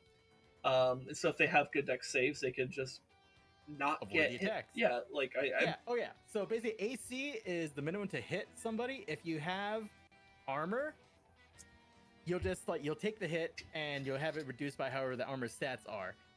But everybody can attempt to dodge. Armor makes it harder to dodge. Yes. But again, you get the guaranteed damage reduction. Yeah, so the amount of armor you have is a penalty to your dodge. So basically, the higher your armor, the worse your dodge. But the higher your armor, the more damage reduction you have. So basically, it's like, I think there's this interesting risk reward play where it's like, if you go heavy on dodge, you might avoid damage entirely. But if/when you do get hit, it's gonna hurt. It's gonna hurt more. Whereas if you take the armor, you might be more reliable because like you're gonna get hit more, but you can take it. Yeah, and so like there's an argument to be. I think there's a balance, like this like dance that's like between like being able to dodge and being able to like reduce damage and stuff, right? Yeah, Ezreal is very fucking dodgy. Yeah. So the barbarian in this party, by the way, has 188 hit points. A fuck ton of hit points. If I compare that to the bard in this, or even our druid, the bard has 61 hit points. So I've been having this like conundrum basically with like, okay, the barbarian has, and they're a baritone barbarian. The druid too. also has 61 as well. Yeah. So the bard, our spellcasters have 61 hit points, and everyone else is like 90. Like so, like there's like 90 something hit points in the monk, 111 on the paladin, and 188 on the barbarian. Barbarian makes a really good tank for this reason, but like, they're like that's tanking in D&D is not the same as like World of Warcraft, where like you can kind of just force all the damage onto one person, right? That's just kind of not how things work. Like unless like, though I do allow for like something akin to like the taunts that you might expect from like a World of Warcraft game or something. But because like I have allowed you guys to roll like intimidation checks, for example, be like come hit me, you little fucker, or whatever. It's based as a taunt, but like, which I think is interesting, by the way, because then it encourages tanks to have more charisma, to actually try to pull enemies onto them. But like, there's no guarantee that it works, and also AOE spells exist, right? Yeah, so what happens when I just throw an AOE effect at you guys, and it just like does damage to the entire party, right? So it doesn't matter, even if it's centered on the tank, if one of the spellcasters, like for example, what if a druid is right behind the tank to cast Cure Wounds, because that's the touch spell? Well, that druid who has 61 hit points is now going to get by the same thing that's doing a bunch of damage to the 188 hit point barbarian. So like, I've had this conundrum of like, okay, how do I do damage? How do I threaten the barbarian without instantly killing anyone else? Right? It's a problem. And so, but I'm running an undead campaign, and a very undead focused campaign, and so like, I've come up with, I think, a clever solution. It also helps that this barbarian happens to have a fear of ghosts, and so I'm leaning into that, where it's like, okay, I'm gonna like make it a rule for this campaign that ghosts deal some amount of psychic damage, right? Yeah. You got yourself talked about. Okay. He put it in front of the door. What? He put it in front of the door, and so I could open the door like this much, and to get on the floor and reach around the door, so I couldn't open it. Oh. Okay. But yeah, but basically my plan is like, I'll have ghosts do psychic damage, because that will bypass all the resistances that the barbarian has. And also, I also decided like, let's experiment, since I'm homebrewing all this shit anyways. I'll experiment by having, what if these same ghosts also did like percentage health damage, right? Because that's a thing in some games. I think most notably in League of Legends is where I saw this, but I doubt that's the only game that does this. But like, there's you can. I decided like, what if I decided to say like, hey, this attack could do like 10% of the character's like total health. Well, for the spellcasters, that would only be 6 damage, right? You know, it's not nothing, but you can kind of shrug that off. For a barbarian with 188 hit points, it's like that is like, if I round up, that's 19 damage, right? That's pretty significant. If I'm rounding down, that's 18. But it's so that's literally triple the damage on the weaker guys. It's like, you know what? That's probably a good thing then, because that means when I have these guys attack the barbarian, it'll just do that much more to them. But then if I have these same ghosts like hit the druid or hit the bard or whatever, it'll still hurt, so they're still a threat, but it isn't like instantaneously knocking them down, right? I'm just laughing how when we realized that Ezreal with her magic fist could literally choke out a ghost. Yeah. Which also works for the characters, by the way, because your monk happens to be in a relationship with the barbarian. It's the fact that the barbarian's afraid of ghosts, and the monk has magic fists that can just punch a ghost. She can punch a ghost in the dick and it works. Yeah, which is, I think, is great, because I'm creating these mechanics that are meant to address like a mechanical problem, or like a mechanical challenge with a party that you guys have, but by addressing the mechanical problem, I'm also enhancing your character traits, which I think is fucking awesome. Imagine being like a ghost who's like using their intangibility to your advantage and think, no one can touch me. No, we played a lot. Why is this? Oh, they're trying to punch me. Oh, God, my face.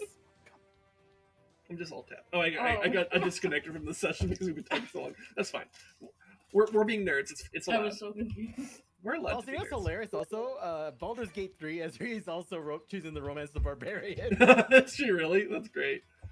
It's a big, muscly tiefling lady, who also has like the personality of like the best I could decide, the personality of a dog. She's amazing. She's adorable.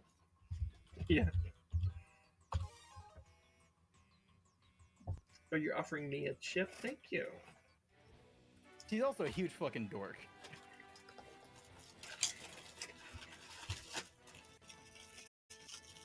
Also, although like she's also a bit tragic, like with her side quest, because what was it? She was conscripted into like a demon lord's army and had their heart replaced with an infernal engine. But that literally makes her body temperature so goddamn high that people cannot physically touch her without getting burned. Okay.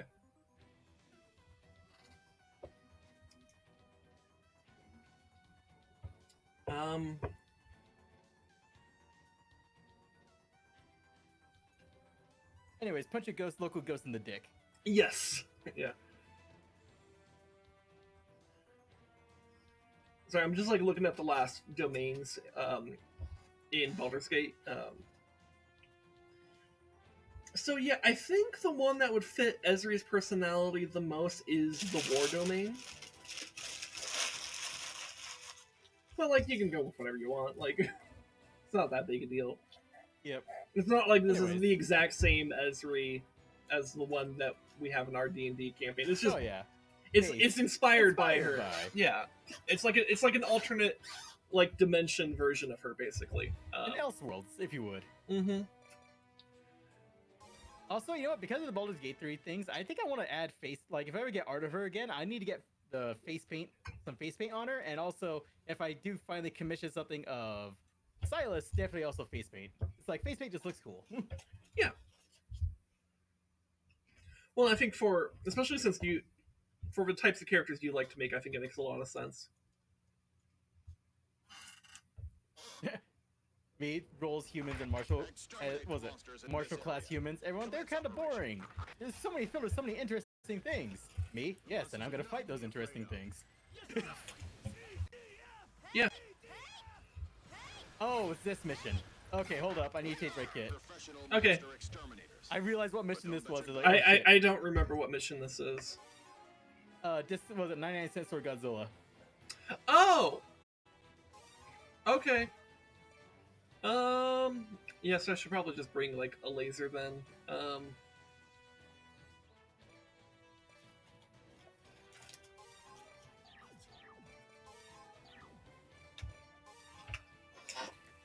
But fuck, what was I about to say? You were talking about something with D&D, and I had a thought. Oh yeah, but so, yeah, with the whole idea of like, oh, fighters or in like barbarians or whatever being kind of boring and stuff. I do think like this is like one of those statements that I think is true and false, right? And it kind of depends on what exactly you mean by it being like boring, right? Because I don't think if you a fighter character or a barbarian or rogue or whatever is automatically boring. In fact, if that's the case, like that's a skill issue actually, because like Called, if you make any character, this is your job to make them interesting. right.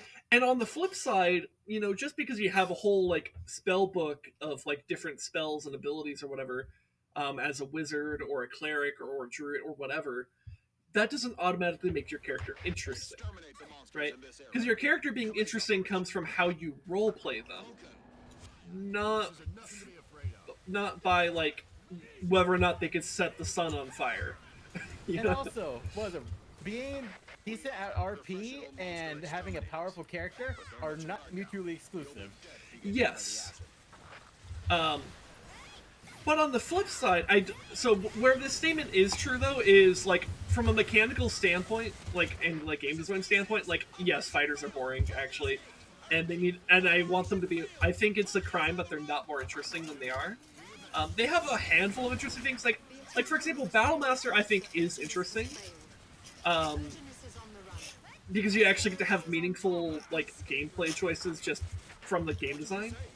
Oh, you know what's crazy? In Baldur's Gate, they actually do make martial fighting a lot more interesting, because if you have proficiency with weapons, you unlock special like attack maneuvers you could do with those weapons. I think didn't they do something like that in Divinity? Where like I believe so, yeah. Yeah, which I thought that was actually cool. Like for all the gripes I had with that game, it had some actually interesting gameplay ideas. Like if you're a martial character, you just have proficiency with every martial weapon, so you always have options. Yes, and I think that's a good thing, right? Like I think a funny one is like even with just a spear, you have options of a charge attack, which gives you a little bit extra movement to go for a big lunge, and then you can have a trip attack, because use the butt end to attempt to trip your enemy. And so just like a trip attack by default rather than like through feature? Yeah. Nice. That's with like spears and all that. And then also with the glaive, you also get a special thing where you could attempt to incur bleed on your target. That's good. So it's like they gave martial characters so many more options. It's like, god damn, Larian. That's also, I'm gonna nuke the lizard. Okay, I'll back off. But yeah, that's good. Because yeah, I do think it's a shame that fighters, barbarians, and other martial classes do, from a game design standpoint, have less interesting mechanics going on. Yeah. And a lot of it just has to do with like their options just being less. Like they rip. Because I think it's I think it's really weird that like, you know, if you're a spellcaster you have a spell list, but if you're like a fighter you don't have like an ability list, right? Unless you have a Battlemaster. Yeah. And you know, I think the idea of like if you have proficiency, therefore you get abilities with a weapon, it's like, or weapon type, it's like, yeah, that's cool, because it also sells how a good thing of it gives a longer ability list to fighters who are proficient with everything. Yeah, exactly. And this also enhances other classes for what it's worth. Oh shit. Yeah, it's okay. This mission is mostly just shoot the thing until it goes away. Yep. So yeah, because like for example, like a cleric, you know, has like some amount of weapon proficiencies, but not a ton. Druid has some amount of weapon proficiencies, but not a ton. Ranger has a lot of weapon proficiencies, but not universal. Paladin has a lot of weapon proficiencies, but not universal, right? Fighter has universal. Yeah, and so I think it makes it kind of interesting for like all these different classes that like they're kind of like where if you're one of these other classes, you might be pushed into a certain weapon direction, because you actually will have like mechanical reinforcement to do it. And I think that's cool.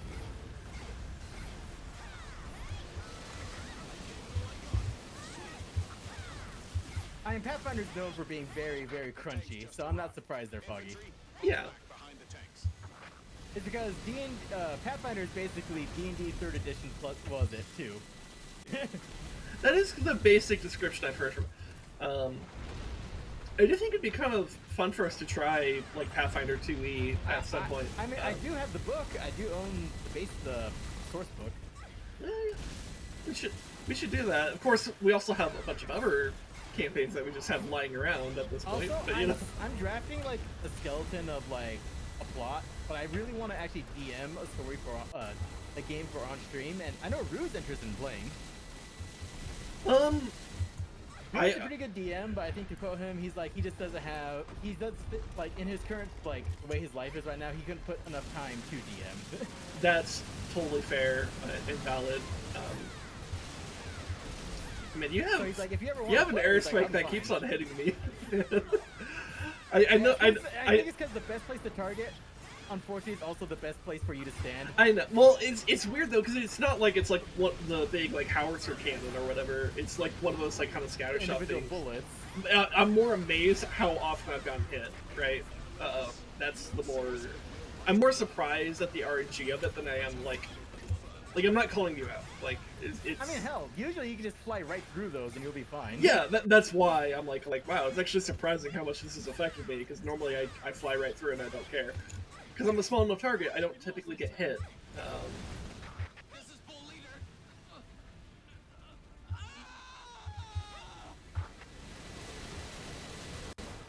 can't believe that our attacks didn't work. Its vital force is uncanny. Yeah, I guess for I mean, not that we're going to be doing this mission again, but like when we're fighting stuff like this, that is a useful thing to remember.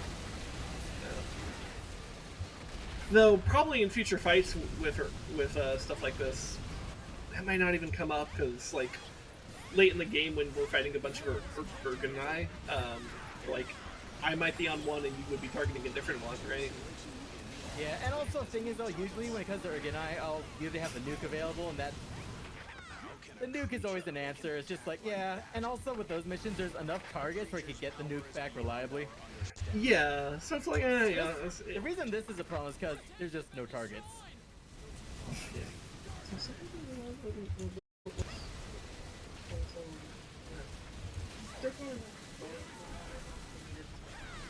Oh, okay. Target. Sorry. Target. Oh, okay.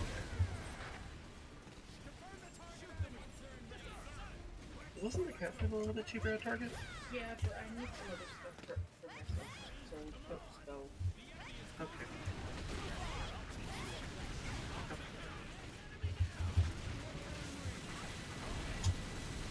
Anyways, but yeah, definitely,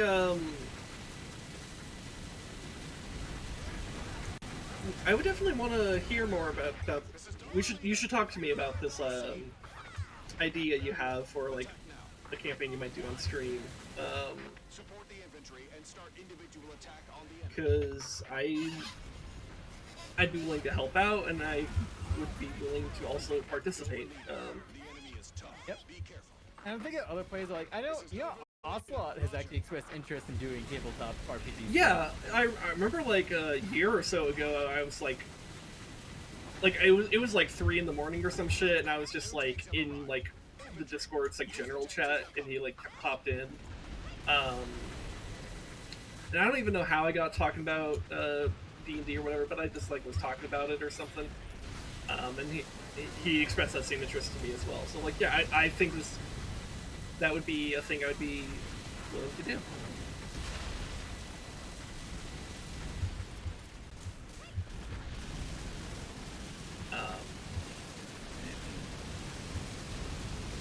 It has been a bit since we actually like hung out in real life. Maybe we should like hang out like on Thursday or something, and we could like talk a bit more in person about this type of stuff. Funny enough, I've actually had an idea for the campaign. I just need to hash it out more, and I'm like, damn it. Well, because I would talk to you about it without you realizing it's about it. Was it what you were talking to me about on Sunday? Yep. Okay. So if I participate in that, I will do my best to not metagame since I know a lot. Like Yep. a lot, if that's what it was. Yeah, like there's other stuff I'm drafting, like how to set it up and all that, and like a progression thing. But I'm just like, yeah, that was like gonna be a driving thing. Yeah.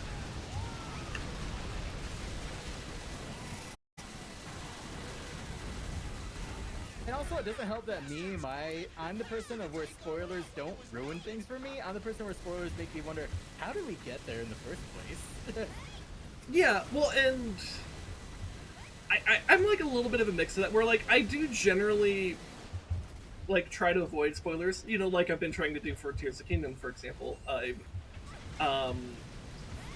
Because like I do like to have that kind of initial like feeling of like surprise and like wow factor or whatever, but like sometimes that doesn't always like ruin things for me. Like for example, like when you watch like a prequel to like an already existing like story, sometimes it's interesting to think about like the knowledge that you do have. Like when watching like the Clone Wars TV show, or Better Call Saul, or Better Call Saul, like there are some characters that you know live, like Anakin Skywalker, Obi-Wan Kenobi. They're obviously gonna live because they're gonna go to Mustafar and duel each other in Return of the Sith. So you're never gonna see them die, which I find especially funny because there's literally an episode where the premise is Anakin watched Obi-Wan get assassinated. Of course, it was all a trick, but like they really played into it. Of course, the audience then quickly gets revealed, like, oh no, Obi-Wan's fine. He's doing a secret mission. But the whole point of the secret mission is that Anakin had to believe that Obi-Wan was actually murdered, which was interesting, especially when Anakin almost kills, because like Obi-Wan disguises himself as the supposed assassin. There's a moment where Anakin almost kills Obi-Wan because he's trying to avenge Obi-Wan. It's kind of funny. But anyways, but then there are other characters that, you know, like initially, like this isn't true anymore because like with Ahsoka existing in, you know, Star Wars Rebels and like the Mandalorian and like now her own show, like you know she survives the Clone Wars, but like when you're initially watching the Clone Wars and like none of these other shows exist, you don't know that Ahsoka lives. So like it's like kind of freaky sometimes in that mindset of like, oh shit, she could die. Of course, now she's added to the list of characters that don't die. But then like, but here's a bunch of characters that do die, and you will feel it. A fuck ton of clones, like a lot of clone characters, who in the movies were just like generic like side characters that weren't really given much personality. They were just the clone soldiers, whatever. But in the TV show, you get whole episodes or even episode arcs focused on these clone troopers and stuff. So you come to understand them as people, as like real characters who have real like thoughts, feelings, opinions, and stuff like that. Different personalities. And so there's a lot of times where you just see these clones die, and it's like dramatic. It's like intensely dramatic moments, you know. Wasn't there a dude named I'm Gonna Die or something like that? There might have been. I don't think he was one of the main ones that like the show makes a point out of, but like, yeah. And of course, there's like other Jedi and stuff that like, you know are gonna die at some point. And so I'm a Gundi is one off.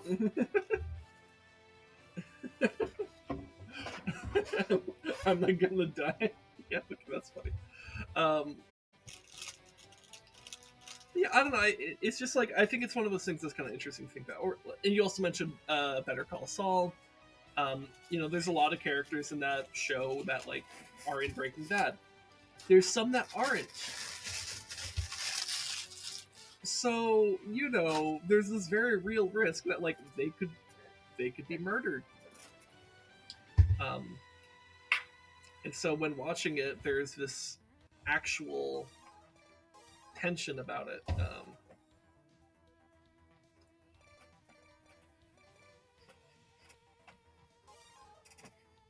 You okay, love? My wife just very aggressively sniffed my arm. Sniff.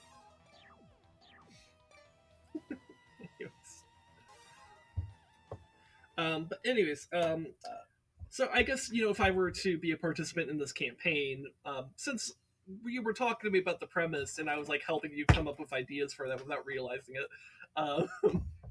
I know a lot about the story of that campaign already. So if I'm if I'm like a player in that, I will very much have to do my best to like act in accordance to the character, which I think I've largely do a good job of. Me, I should bank on you forgetting. Not Not likely. Well, there's something. I'm sure there's some things I might forget, and that can. But then there's also going to be a lot of detail. Like I will know the broad strokes here, right? I'm not going to know the details. Yep. So it's the details that will be more surprising to me, and that's going to be exciting for me because that's going to be like that thing of like, oh, I know where we're headed, so how do we get there is going to be a lot of my personal intrigue, right?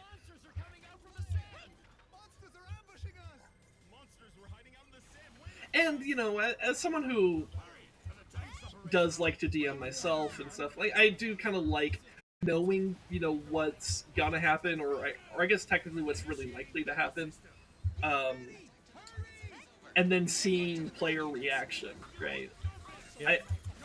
I think I'll be fine, even as if I'm like a player in this and that I know like where we're going. In fact, sometimes that's useful. Like for example, in the Undead campaign, I also like play a member of the party. I play the Paladin, and part of why I decided to do that is like, okay, in case you guys just like lose focus or what, like as a party or whatever, having a character under my control that would have very strong motivation. Wow, you got flung. Being able to control a character that would be able to give you guys very strong motivation to go deal with the undead would be useful. Hello. Hi, Stella. I'm killing bugs. He does that. Yeah, you eat a cricket the other day. Now, that being said, I haven't really had to motivate you guys too much to go after the undead, because it turns out the characters you guys had were a little bit more bloodthirsty than I anticipated. But that's okay, right?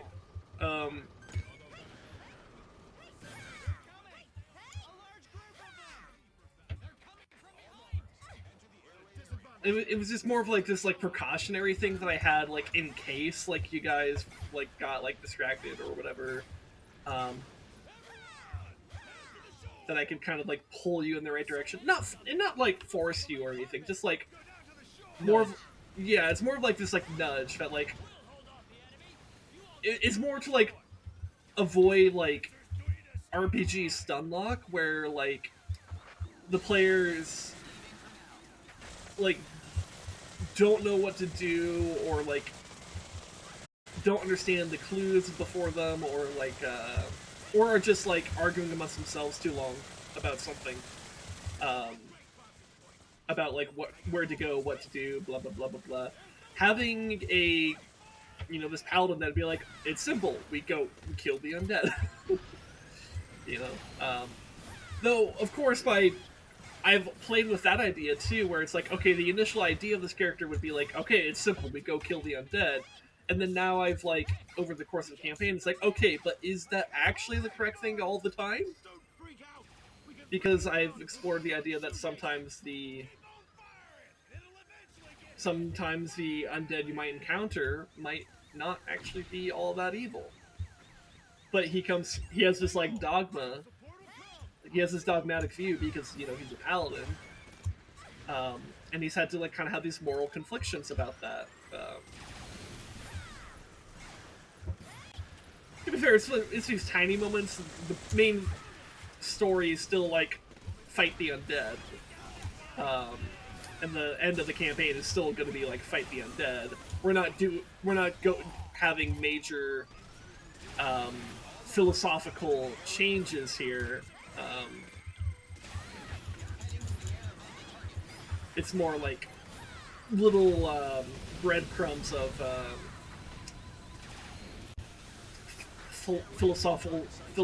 philosophical exploration, I guess, if that makes sense. I don't know if that makes sense, but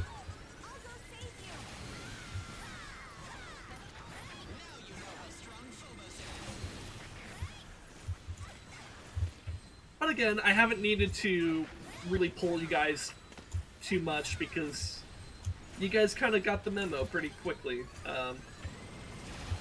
And your druid in particular might be more zealous than the literal paladin. So turns out she's very offended by the idea of something being like that's like contrary to life. Makes sense for a druid. How zealous she is a bit unusual. But like so zealous that she would nuke a fucking a suspicious bat just for being there.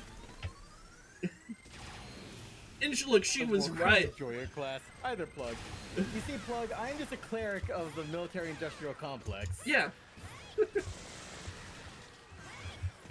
Yeah, we commit war crimes here. You see, I'm a cleric of the discretionary spending domain with the chosen god of the military-industrial complex. Yeah. You see, in real life, I'm an anti-war, anti-imperialist, type of like progressive lefty that wants like actual like world peace and all this shit. Thinks that every living president should be in jail for war crimes, etc., etc. In video game land, I am the war crime. This is Scout. Monsters confirmed. More is still coming. I can fight no more. And this kind of comes back to what I was talking about at the beginning of the game. Isn't it kind of part of what's fun about video games and RPGs and other such things is being able to experience things that have a completely different perspective than you have in real life. So being mad about these pronouns is really fucking stupid.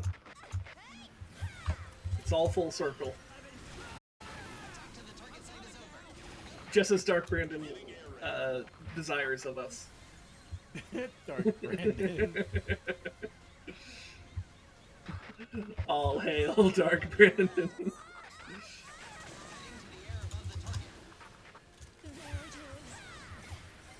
This stream was sponsored by true Dark Brandon acolytes. Shadow Brandon Money Gang. We love accountability. Easier for you now, isn't it? We'll leave the rest to you. This is Phobos, preparing for the next attack.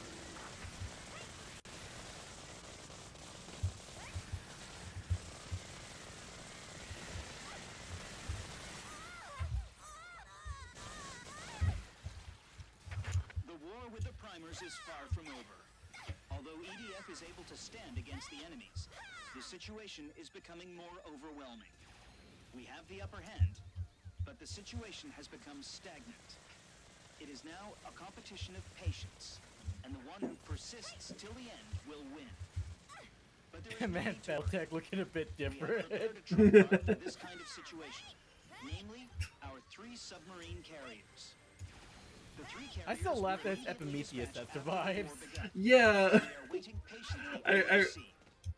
As long as we have Siren, Like when I first Aurora, and like Prometheus at our heard disposal, about this when we first played this, I was like, oh, Epimetheus is gonna be the first one to die, right? Because it's all about like afterthought.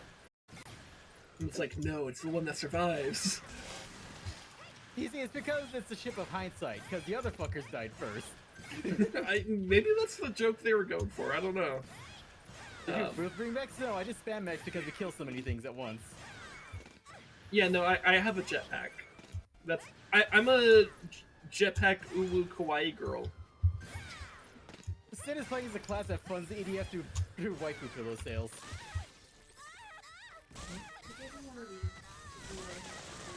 Okay.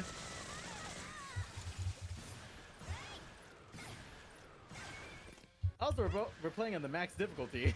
Yes, we are actually. Quite casually right now too. To be fair, this is earlier on in the game. We're not at the crazy levels just yet. Yet.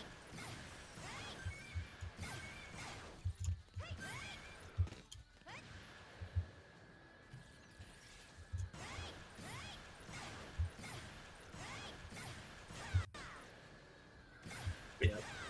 This mission is your wet dream, right? Oh yeah. Oh yeah, it is. It's like there's so many like middle tier enemies, like smaller enemies. Is like yes. It's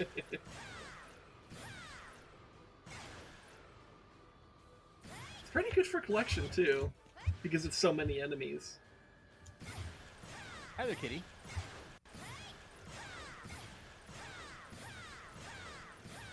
Also, the simple act of like flamethrowers 10 enemies is so nice on this mech. Yeah. I do like that about very high flamethrowers stun in this rate. game. Yes, which I remember that being super important in EDF 4. When we were doing, what was it, Charge Phase 1? Yep. Where I had to pull out the flamethrower just to, like, stun lock the enemy. Like, I think I specifically pulled, I think I did 2 flamethrowers just so I could, like, hold it down that long. Though, of course, the danger there was if I ever ran out of fuel on both, like, everything better be dead or we're in trouble.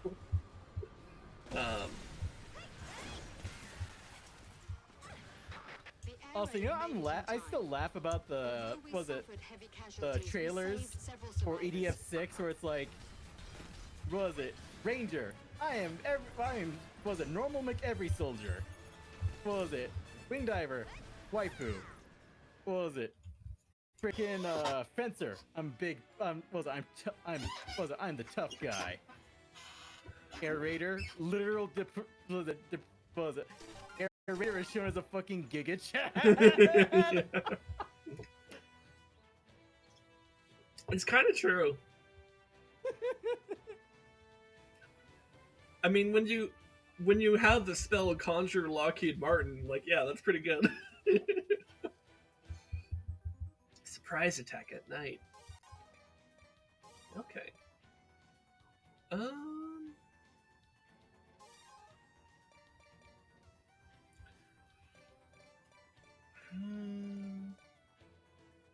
You know what? I think this is my best move.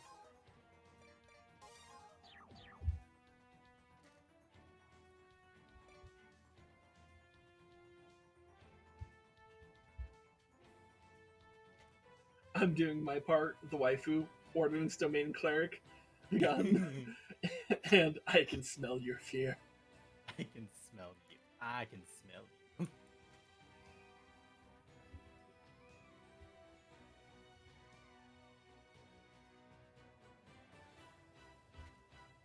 All I see is fear and And dead men. men. That is such a hard fucking the comic section. Dude, yeah, actually, like, I never even read that comic, but I know a decent amount about that comic because it's actually that fucking cool.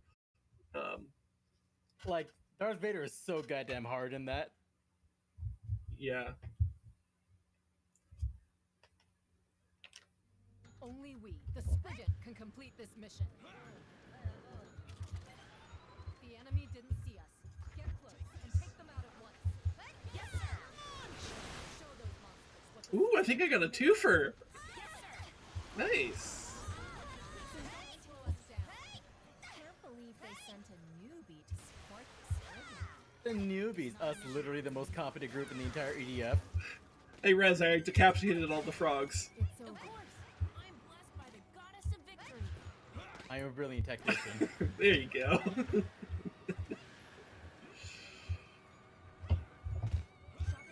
I love the Dragoon Lance against the frogs. It's so good.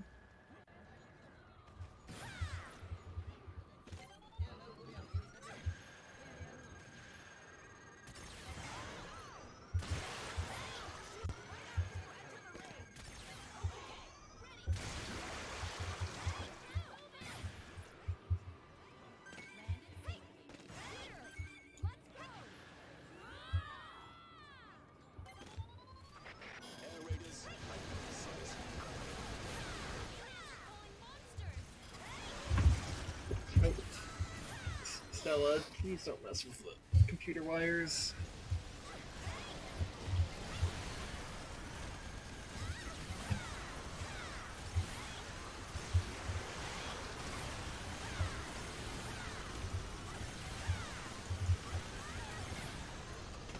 I feel like it says something about my experience playing this game with you, that there's a sprite fall happening at night, which basically turns it into an epilepsy nightmare. and I can just like still navigate and like target the heads of the frogs through all that shit. You know what? If we ever, I need to remember that. I need to remember to put an epilepsy warning in the. Yeah, I ain't gonna do that actually. Like unironically, I should probably put an epilepsy warning. Maybe. Yeah. Maybe I should too then. I don't know. Attack target confirmed.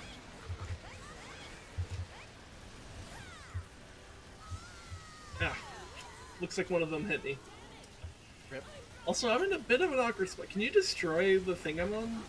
Because if not, you might have a hard time getting. Out, I can. Okay.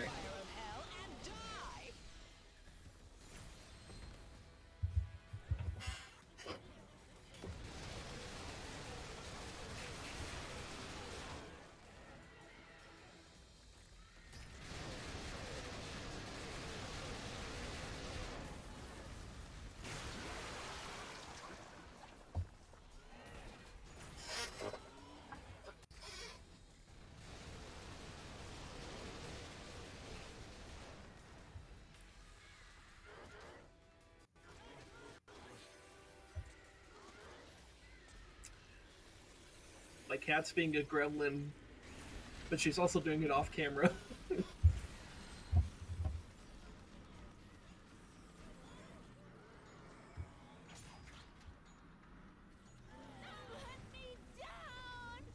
How are the other areas looking?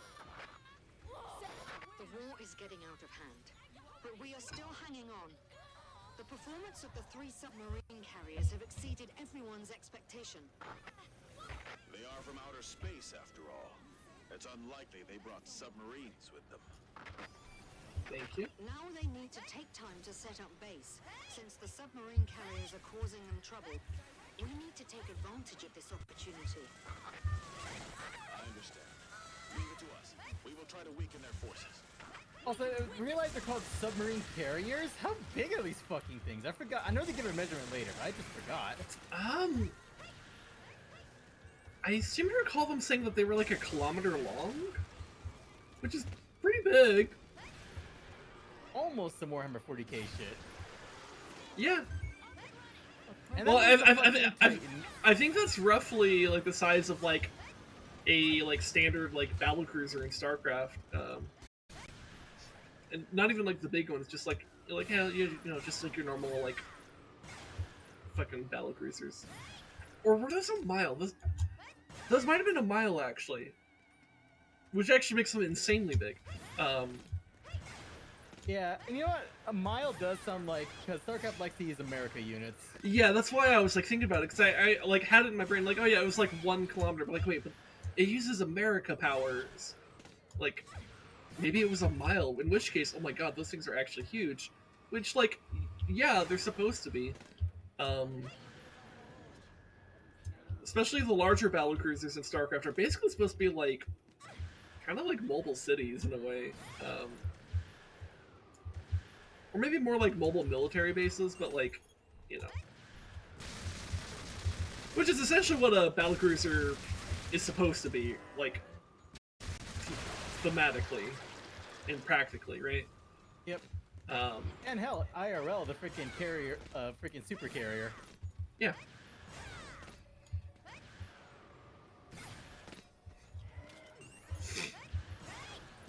Because like the idea is that like these, you're supposed to like have like a whole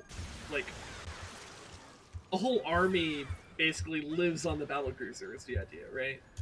And they have like, you know, not only do you have all the stuff you would need for the military, but also like recreational areas too. And actually, not even all the crew is military, because a lot of them are like scientists and other like engineers and shit.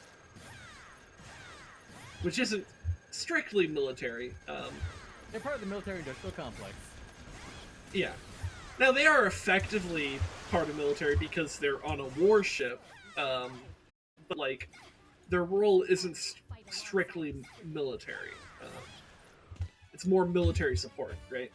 The cost of crayons and whiskey alone is staggering. Yeah.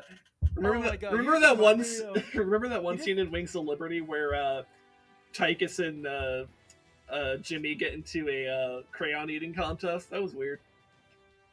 No, I just got reminded of like Atlantis, the Lost Kingdom, where freaking the provisions cookies like I got all the basic food groups. Was it beans, whiskey, and lard? No, beans, bacon, whiskey, and lard.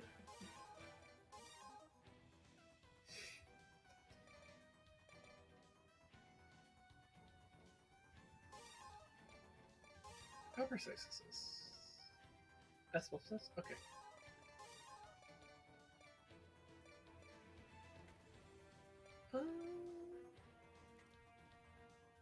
I'll always say it again. What happened to fucking American animation in the 2000s? Like, Jesus Christ, we were such high highs.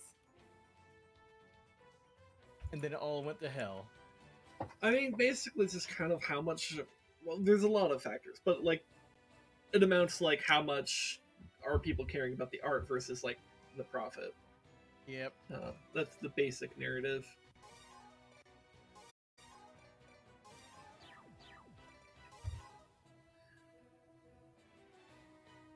In fact, a lot of it's actually relevant to what we've been seeing over the summer here, with like the various strikes happening primarily in Hollywood, though not strictly Hollywood.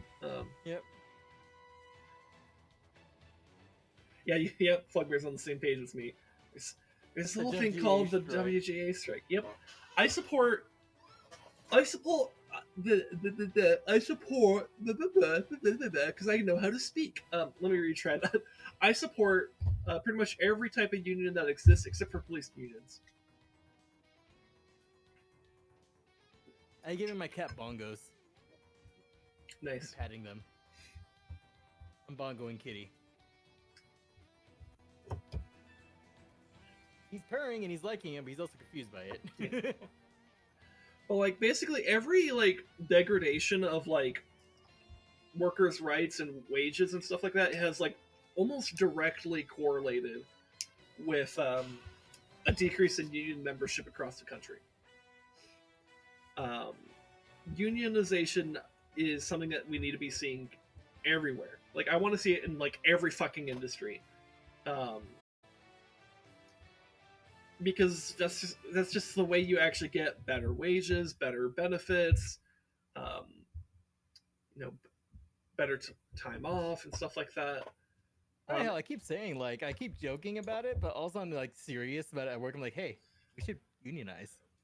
Yeah, Even though nobody has complaints at work, it's like we should just unionize anyway. you should have a union, not even because you hate your bosses or anything, just because it's like a good thing to have. It's like a security measure, right? Yeah. Oh, I brought the wrong kit for this one. Oh, okay. All right. So they plan to live on. Yeah, because like unions are about just securing. It's like having a like people that can act on your behalf and bargain on your behalf with the owners, right?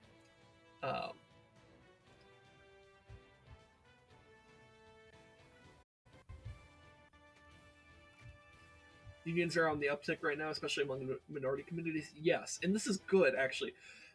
All the support for unions and labor rights I've seen in the past like 2 years has been, I think, the most uplifting thing I've seen in the political scene, like in a long, long time, and maybe ever. Actually, it's like historic.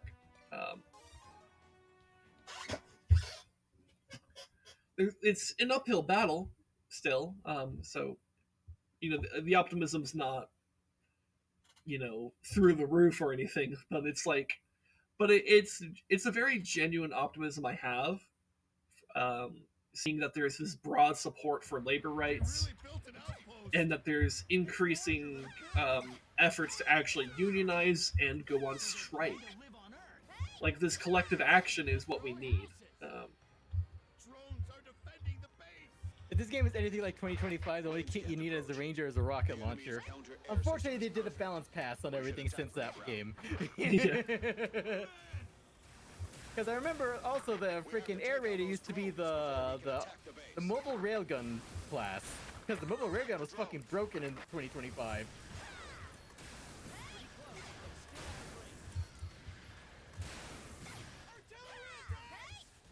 There are batteries around the base. It's artillery fire from the base! We can't get close. If we stay here, we will all die. Powered exoskeletons, move out. Cover the infantry. Fencers, move in. We'll cover them. Move in with our shields. Block the artillery fire. Sentry turrets is a good idea, actually. I like that. Those are yours, right? Yeah, they are mine. Okay. I assume so because they were next to your body. So, it's like, a little suspicious.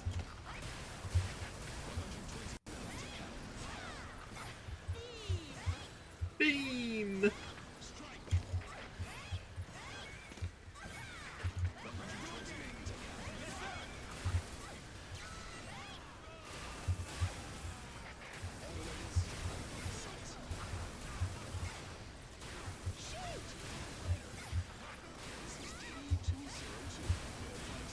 The enemy outpost is protected by anti-air artillery.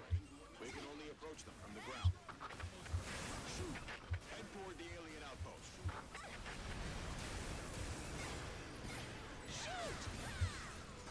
This is T2. We're being attacked by the cannons. Ground units. Currently, there are 5 alien bases around the world. Each of them was dropped from the sky. I can't believe they can deploy entire bases. Those aliens certainly can. Deploying entire bases like the Space Marines. Just drop it from the fucking sky. Yeah, just shoot it from orbit, it'll be fine. We are here to protect the city, but I didn't expect this site. Which, that's not really how physics works, but yeah, you know, whatever. Sci-fi schmi-fi.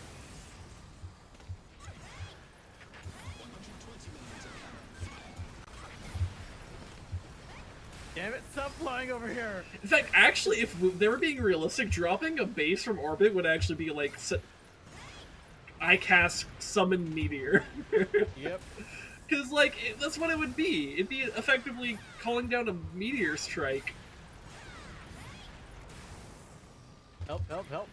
The game always knows that I have a goddamn artillery platform. Ah. Yeah, It's like they ignore me until I get in the goddamn missile vehicle. They're like, no, must destroy. Attack the base. Ready for attack. yeah, this weapon might not be the best drone killer. It's, like, okay at it. It's just not the best at it. Attacking the base is not working.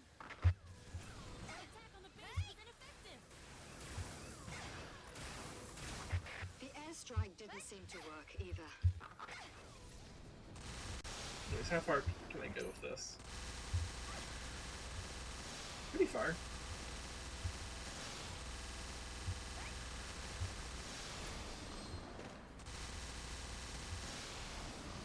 Thanks, game. I love it when you do this. There are more drones than expected. I knew it wouldn't be a cakewalk. Our objective is to collect intel. I know, but we can't continue the mission anymore.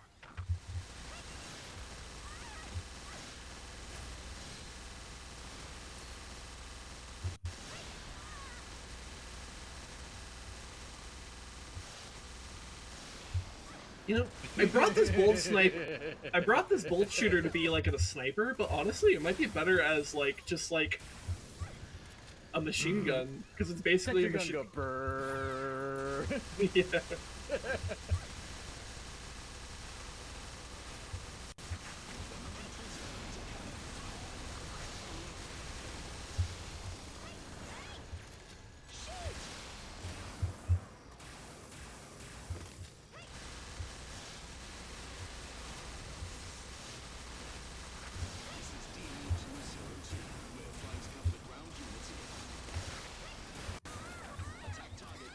Oh, well shit, I'm out of energy. This is DE-202, where flights cover the ground Oh, units against hi Stella. 120mm cannon fire. 120mm cannon fire. Please don't walk my keyboard. Stella. This is Fighter Bomber DE-202, No. about to enter the air combat area again. Oh god, I don't even know what button she pressed to bring up the fucking thing. I actually don't know. I just have like fucking communication options on right now and I don't know. Ah, there we go. Figured out how to dismiss it.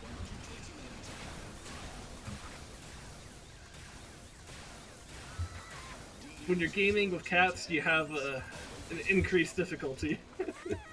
It's like Can't a confirm. challenge mode. Container drop. Strike. 120mm cannon fire. This vehicle is in great condition. You should have no problems using it. These are plasma cannons. Can't believe they have that kind of technology. Stella, stop knocking down my shit.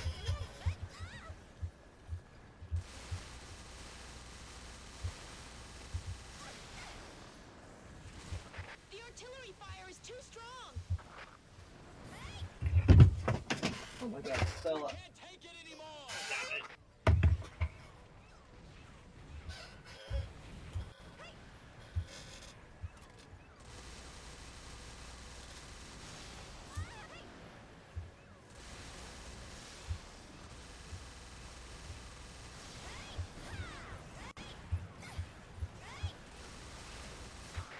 Drones are dispatched from the base! You know, they could just like disable that on lower difficulties, that'd be great. Or higher difficulties. You know what I meant. Yep. Or even just flatly have an option to disable it entirely.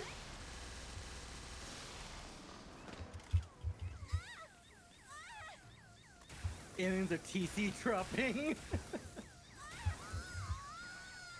I think they are.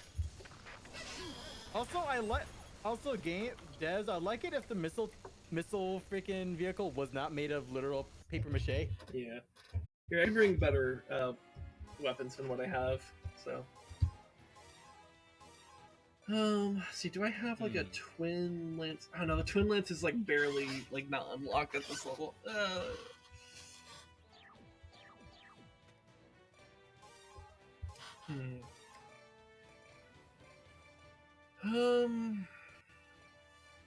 There's a triple lance though. That might be good enough.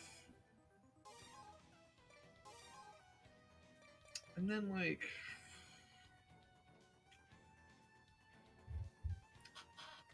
So what are you shifting to? Spencer, missile boat. Okay.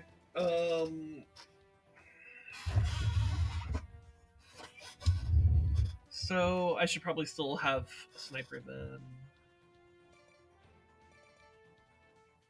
I mean, I could just keep the bolt shooter. It is pretty good.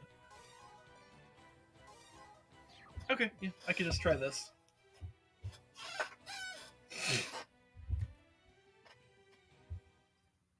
Orbital railguns. The supreme vibe check. Just send a glorified rock really fast. You'll be fine. I mean, They really built an That's basically outpost. bullets. It's Yeah. bigger than a building. How did they do that? So they plan to live on Earth. They even built their own houses. Drone they're colonizers,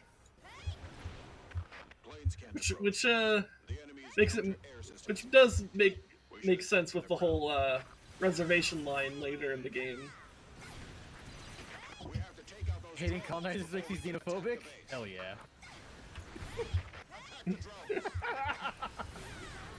I mean, the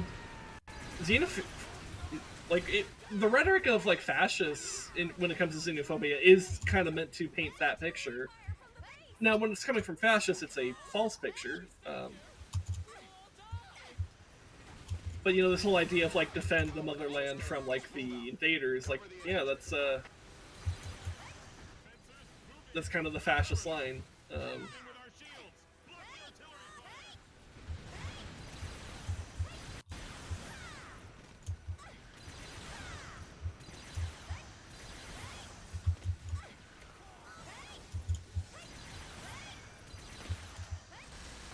The enemy outpost is protected by anti-air artillery. We can only approach them from the ground. That awkward moment when my freaking melee weapon's actually really good against the drones. This is G2. Kind of reminds me of a line from Alarak in StarCraft 2: Legacy of the Void, There are 5 where he kind of makes fun of the each of them was dropped from the sky. the Protoss of Ire, like some of the mainline Protoss for like losing Ire to the Zerg. It's like, what, did the Zerglings just jump up into the air and chew apart your spaceships? Well, They kind of did. the Fencer can, at least. And actually, considering what Scourge are in StarCraft, yeah, they're basically flying Banelings. So yeah, they kind of did.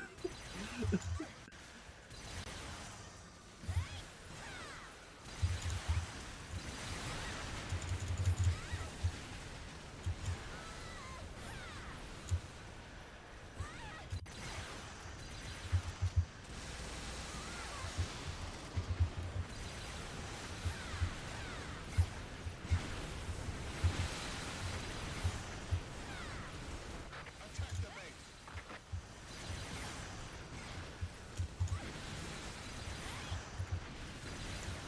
Attacking the base is not working. The airstrike didn't seem to work either.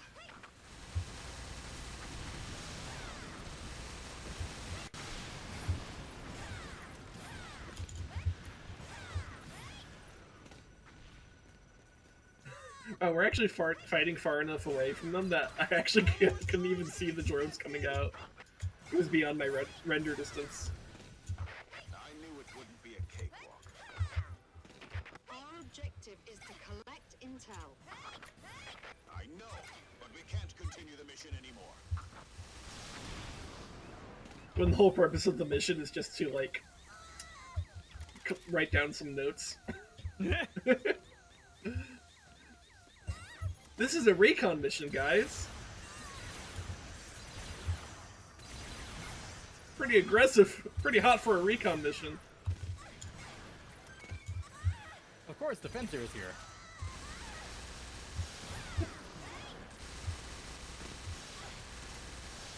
The Fencer is, well, the Jesse Ventura from The Predator would say, a goddamn sexual Tyrannosaurus. Would you say the Fencer's a himbo? Who's the himbo? The Fencer? The Fencer? Now, if anyone's a himbo, it's gonna be Ranger. If anyone gets depicted as a himbo, it's gonna be the Ranger. True.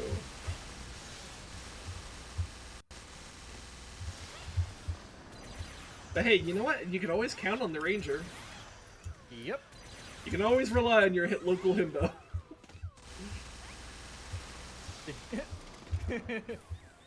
The Himbo Council, we rely on the Himbo Council. We gotta grant you the rank of Master.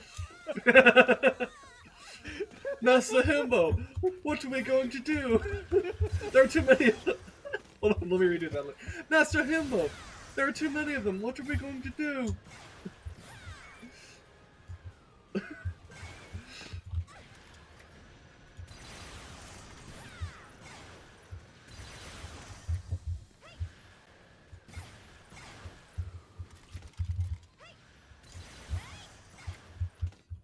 Also, I gotta say, speaking of himbos, it's kind of hilarious seeing Ryan Gosling and Barbie. It's just like, he's known for like playing like espresso depresso people, and then it's just like Ken.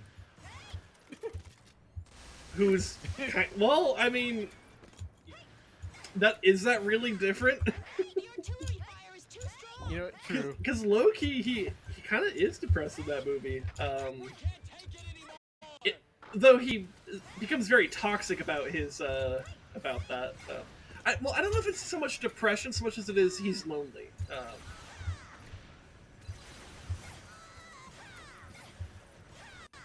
Because, like, basically in the beginning of the movie, it kind of states like, oh, Barbie has a good day every day.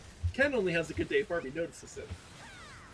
Which is kind of funny, but, like, the movie also takes that kind of seriously in the sense that, like, he craves attention. And so when he goes into the real world, and he finds out about patriarchy in the real world, he's like, wow, this is great. Because he's, like, excited about all the attention he gets just for being a man.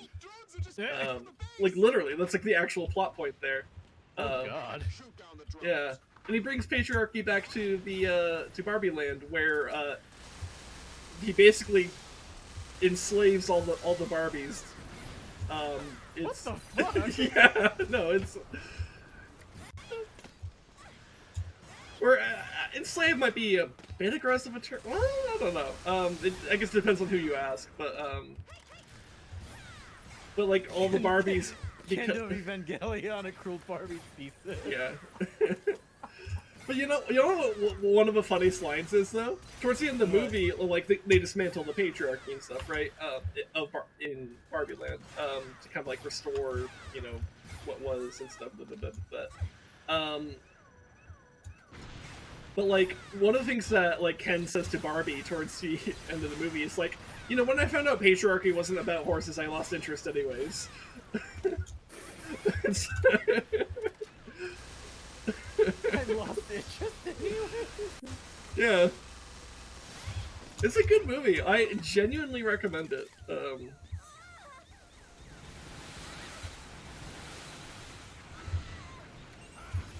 I still haven't seen Oppenheimer, so I can't say how that compares. But for what Barbie is, like, it's actually shockingly good. I think it's pretty consistently funny, and it actually has some very compelling social commentary. Also, it made Ben Shapiro mad, which is the best part.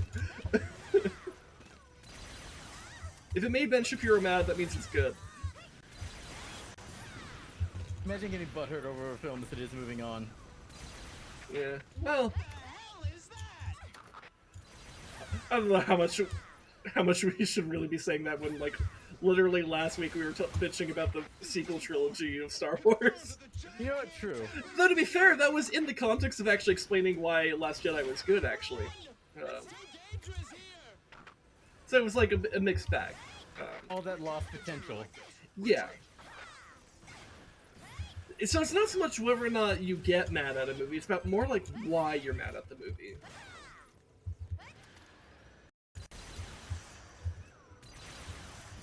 Drones are coming again. And Ben Shapiro doesn't like Barbie because he's a misogynist. Oh no. If we let those drones chase us. Like, I don't even think there's like a nuanced position here. Like, it's actually that simple. Yep. Shoot down the drone.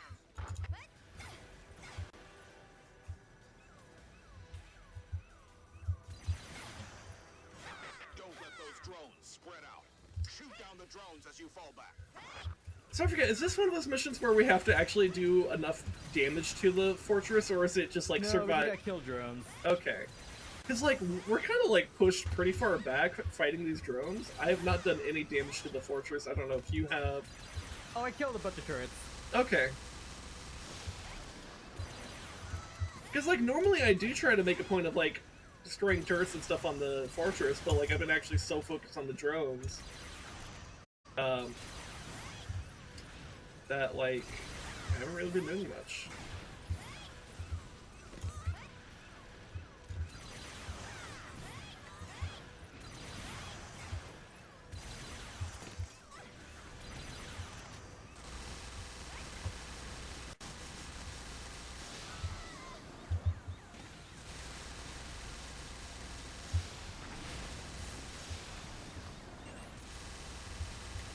Woo! I almost got hit by the genocide gun. Oh, it has a genocide gun? Yeah. Oh, shit! Is that something that we normally, like, kill before it's activated, or... No, it just has it. Like, holy, like I saw it go off. I was like, oh shit. Is that an Inferno thing? I think so, yeah. Okay, because I don't recall there being a genocide gun previously. But again, I've been like so focused on drones. Oh yeah, that is a genocide gun, isn't it? Wow. Okay.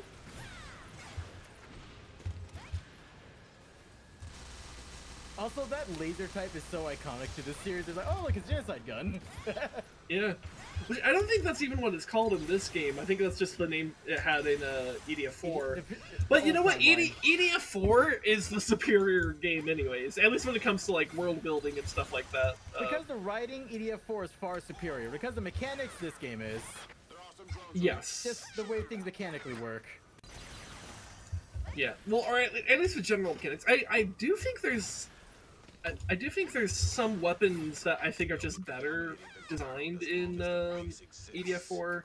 I've bitched plenty about like the nerfing of range in this game, which I think is ridiculous. Because EDF, I think, is one of the few games where you can really justify having weapons that can shoot multiple kilometers of distance, because your ranges are actually that big. And in EDF 4, you did have, in general, like, things just went further. In this game, Yep. they kind of just... They pushed the combat a lot closer. In Which a way... is very dangerous for freaking Air Raider and... What was it? And Wing Diver. Yeah. And I can understand if they wanted to kind of push the danger a little bit more, but, like, I also don't think that was really that big a problem to begin with, because, like... You're dealing with swarms, they're gonna get to you. especially when we're dealing with like flying stuff that can like match your speed anyways. But yeah, broadly speaking, I think EDF 5 has just superior game design overall. So Again, we can't evaluate 6 yet because it's not out in the West and they've been radio silent. yeah, I played EDF 2017 back on the Xbox 360. I played EDF 4.1, EDF 5, EDF Iron Rain, EDF Insect Armageddon. I'm actually kind of a long-time EDF fan. yeah. In hindsight, I'm a really long-time EDF fan. Yeah, the only EDF games I've played are EDF 4, EDF 5, obviously, and we did do a little bit of Iron Rain. We didn't really get very far in that game, and I'm not even entirely sure why we didn't just push through. I don't know. I guess I forgot. I think EDF Iron Rain gets interesting just later on, just like most EDFs are. But like the thing with an EDF game is it takes forever to get to the interesting parts. Yeah, because I do recall some interesting stuff in there. Like I do remember they had like a scorpion type enemy that I thought was kind of cool. And like they have like a human rebellion faction that's like hostile to you. Yeah, and I thought that was an Kicker. interesting that was dynamic. Insect Armageddon, I believe, Kyo. I believe that was Insect Armageddon Kicker. But yeah, I don't know. We just never really got super deep into Iron Rain. I don't know. Maybe we'll make a point of doing it on a Together Tuesday in the future. But Yeah. yeah. Also, the thing, luckily with EDF games, it doesn't matter when we stream it. It's just Oh, hey, yeah. we're streaming this. Oh yeah, like we're not. It's like there is a story to EDF, but like you really play it for the story. Only You play it for the cool. You play it and you enjoy the writing when it's cheesy, the enjoyable way. yeah. I do think like the story does matter, but the story is also like it's alien invasion B movie type stuff. Like that's what it is. Yeah. So it's like okay, yeah, you kind of know the story, so it's just more. What becomes more interesting about the story is like how it affects the gameplay and stuff. Like you know.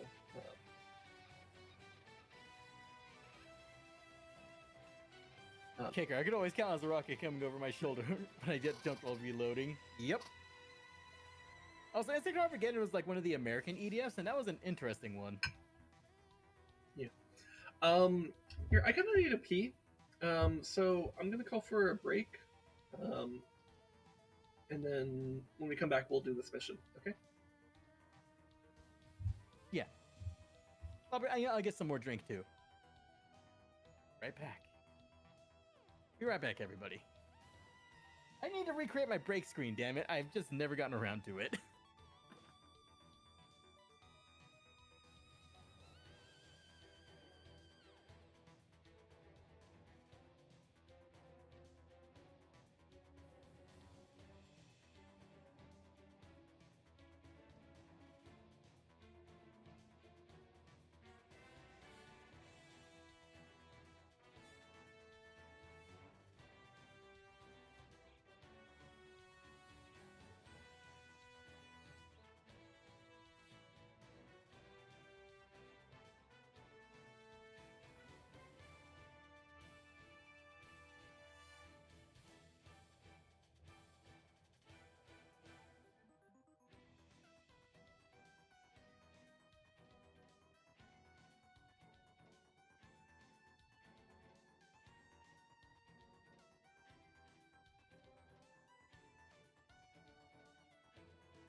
You know, speaking of writing in EDF games, I remember in EDF 2025, aka 4.1, just laughing on how the Ranger character for that game is canonically the same Ranger from 2017 who saved the globe.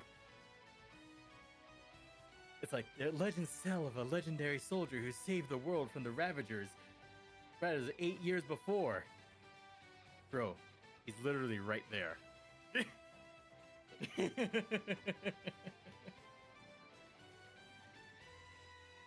And it is canon that the Ranger did it because the Ranger was the only class available in EDF 2017.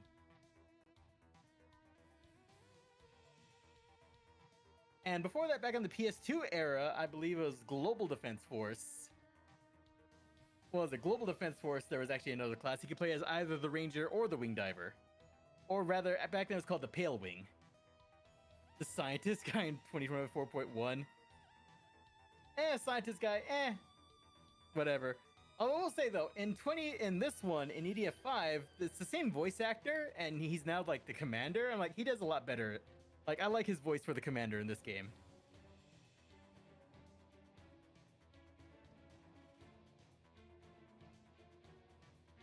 This is O'Hara.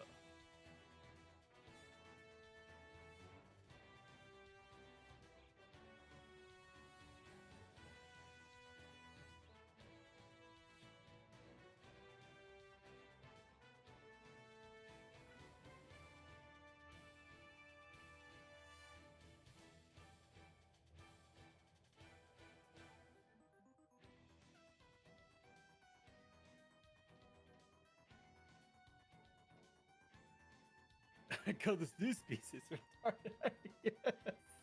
Don't get me started on the fucking names. It's so stupid. What about the names? Rez? Oh, I didn't unmute in Discord, did I? What's this about the names? Oh, naming conventions for these enemies is stupid. Like what? Like the whole like The monster Retarius. took. Oh, an EDF 4. Yeah, yeah. The jokes wrote Or themselves. Some of the scientists' lies, progress faster than science is impossible. It's like, bruh. Wait, what? The scientists' lines are so stupid in EDF 4.1. Oh, yeah, they were kind of. Yeah, but they were also like. gets a better role in this game. Yes, that is true. I do kind of like the Sulu vibe he kind of brought to I the really wish he would say, scientist. oh my. Yeah, no. Like was it the mission where you fight a bunch of Organi and he's like, so many Orginuses. Oh my. Like Oh my. I feel like that would have been perfect.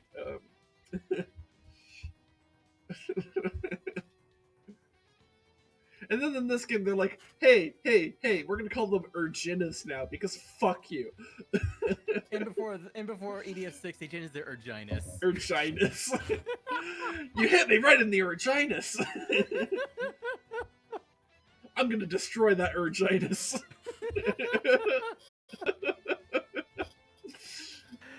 Oh my god. Oh shit. Ugh. Oh my god. I hate how I'm thinking like, oh no, it's gonna be possible. It's gonna happen, isn't it? It could.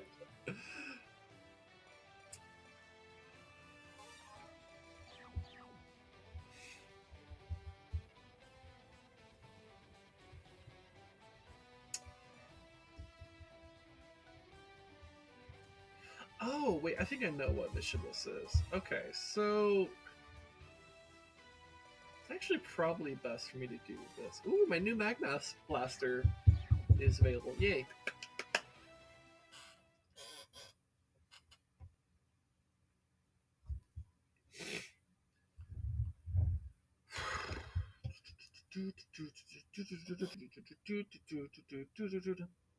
A large number of monsters confirmed. Stay alert. Pylon sighted.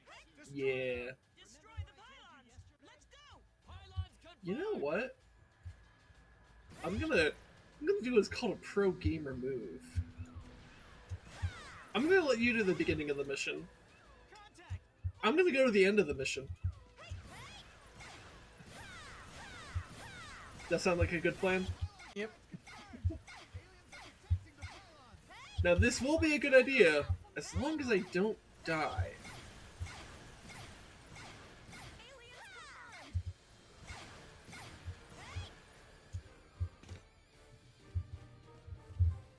Ooh, yeah, these are way tougher because it tanked a nuke.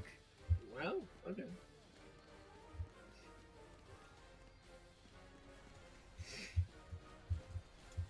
Well, I'm gonna see how this goes for me.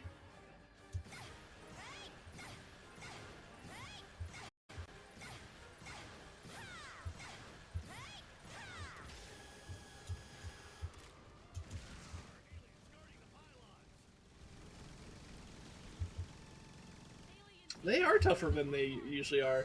Yeah. That took longer to kill.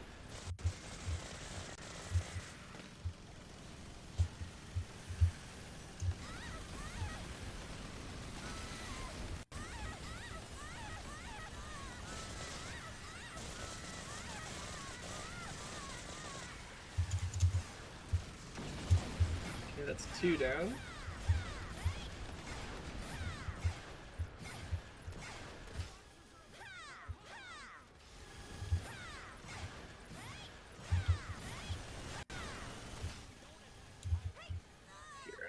I need to fly up this mountain. Oh wait, that's the edge of the map. I actually can't fly up that mountain. There should be several pylons. Okay, go to this mountain instead.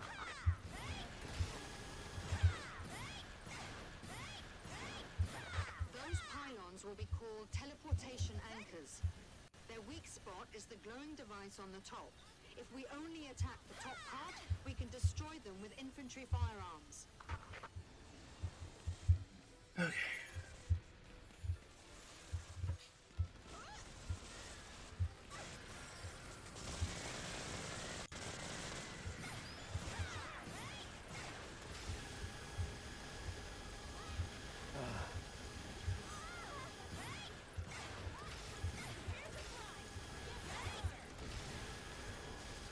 Take it things didn't go well in your direction. Yeah, it's just I'm stuck with so many fucking spiders, man. Yeah.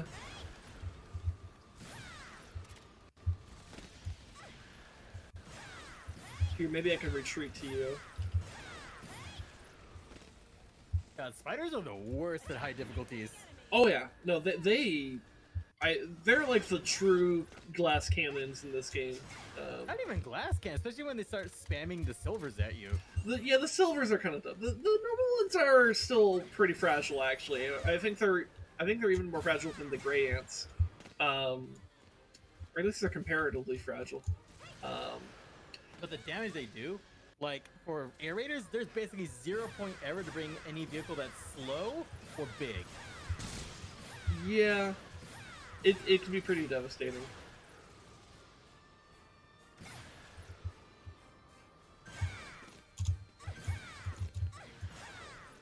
Okay. Health kit right there. What's the Q? I forgot what ping was for a second there.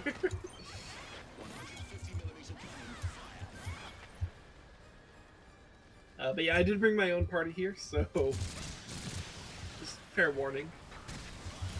But I did kill the spider anchor over there. And I killed one of the crimson anchors as well. Though I did not get both, but that's okay. Crimsons are not as devastating. Nope, damn it, I lost all my progress. I was trying to roll up the hill.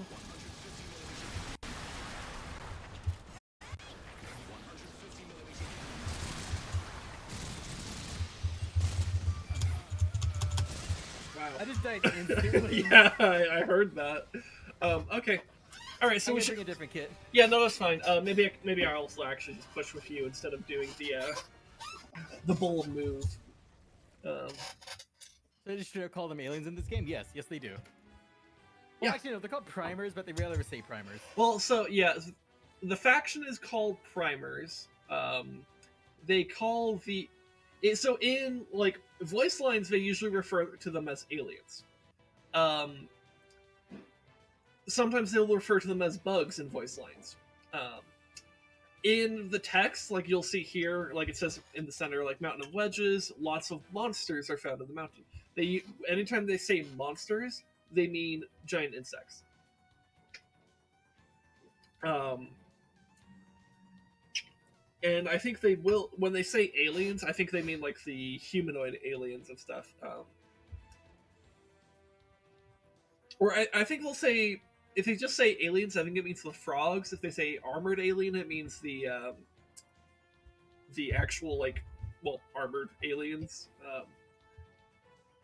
Drones, they usually call drones, actually. Drones might be the only thing they call by what they're actually called. Ironically enough. Yeah, but that might be it. I don't know.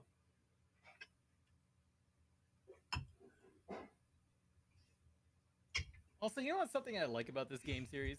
Like, balancing, of course, there are other things, but I just love how this game is genuinely like, yeah, combined arms works very well, and combined arms is very fun. Oh yeah, there's many times where I will ask what you're bringing, just so I know what to complement it with. Let's go! Pylons confirmed!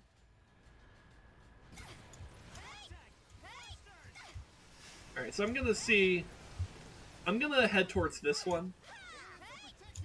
So, you know, don't call explosions on that one.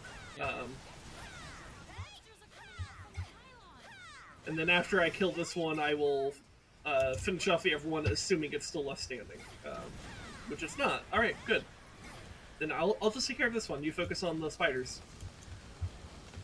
Monsters are appearing from the pylons! Alright, it's down.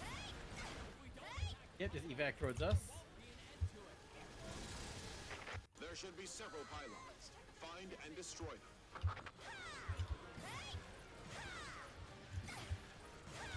Here, I'm gonna see if I can also angle to like maybe get on top of Out Mountain and then like strike at the pylons there, while throwing like some like laser support towards the crowd of spiders here. With infantry firearms.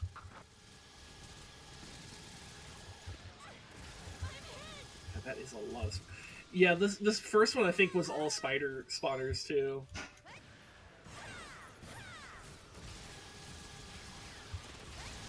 Providing missile support from the mech. Okay. Alright, I have a lot of spiders following me, so that should decrease the heat on you.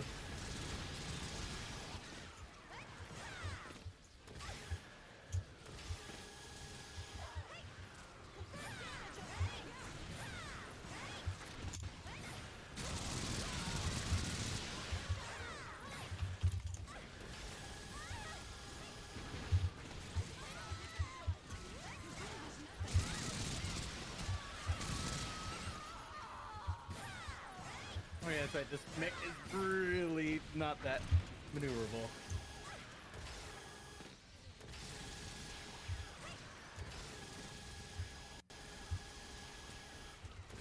Granted, the freaking Gatling cannons on this mech are really fucking good.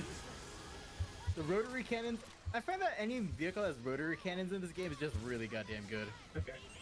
I'm gonna move to these other pylons. I'm gonna prioritize these spiders. Okay, I have visual on that area, so I can now finally support. Yeah. I wouldn't worry so much about the objective as much as like the spiders themselves. That's my bigger Yeah. concern. Because I can eliminate these pretty quickly myself.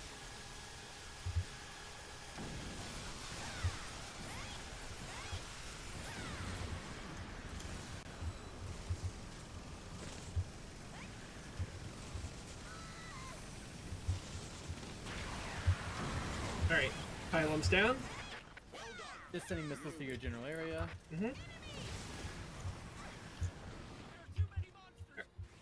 Alright, so There we go. I'm gonna reposition to this peak so I could, just be in a better position to advance. This is a sci-fi movie. The aliens would be afraid of water. Yeah, it's still possible. Ooh, the fuck you laser is really good until I miss one shot. Yeah, that's kind of the idea.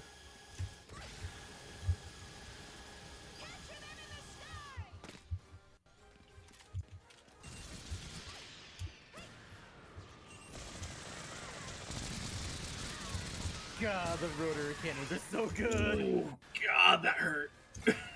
That's why you should always have inverted legs in mechas. Also, Shiroyama. How's he on their H skills? I think. You know what? Is it a bit funny that the Sabaton song about a Japanese culture is what summons the future man?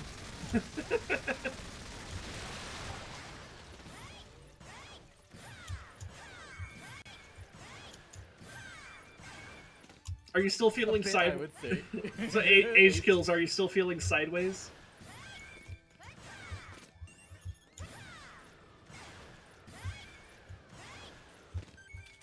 Okay, I literally walk faster than this deck. I'm just gonna start rolling.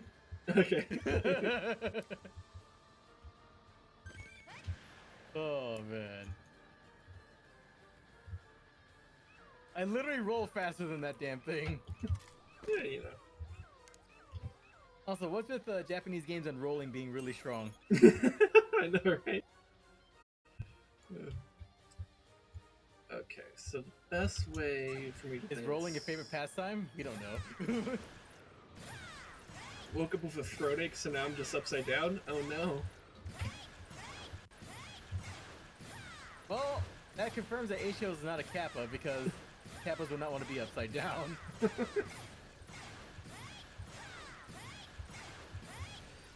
Well, I don't know if H Kills wants to be upside down. He just happens to be upside down right now.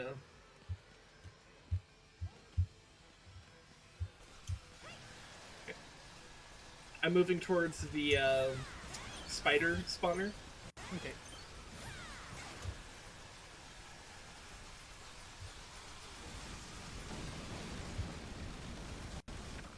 Very impressive for a newbie. Oh my god, this fucking damn! You gotta fucking kill the guy with the laser over there when they're gathering on you. Good. Oh my god, the spam I can do because they're all gathered under you. Well, good. This allows me to do my job. As long as they keep visual on you. Okay, kill some. Okay. The economy has taken its toll as well. More businesses are shutting down, which leads to lower employment rate. Okay, kill There's not been something. a concrete policy that fights unemployment.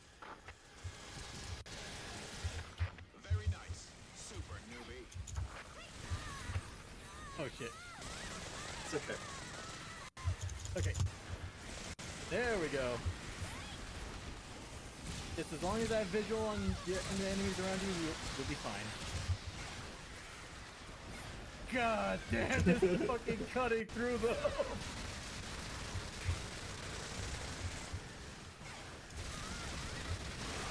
Be careful on me, though. It's a little bit hard to proceed. I know. Just be mindful. You can cut them down, but you can also cut me down in the process. Okay, we killed mostly everything. Let's start collecting. Okay. Not the economy. Bitch, we are the economy. You know what? If World War II caused an addiction to the war economy, what was it? On America especially, but kind of like the world by, what was it? By indirectly the world because of America. How much would the war economy happen because of this? I mean, it would be one of those types of conflicts where, like, actually, yeah, Lockheed Martin is the good guys now?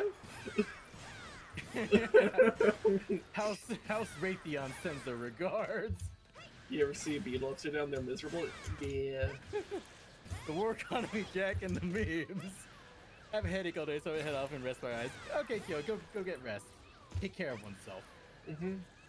Self-care is an imperative. It is.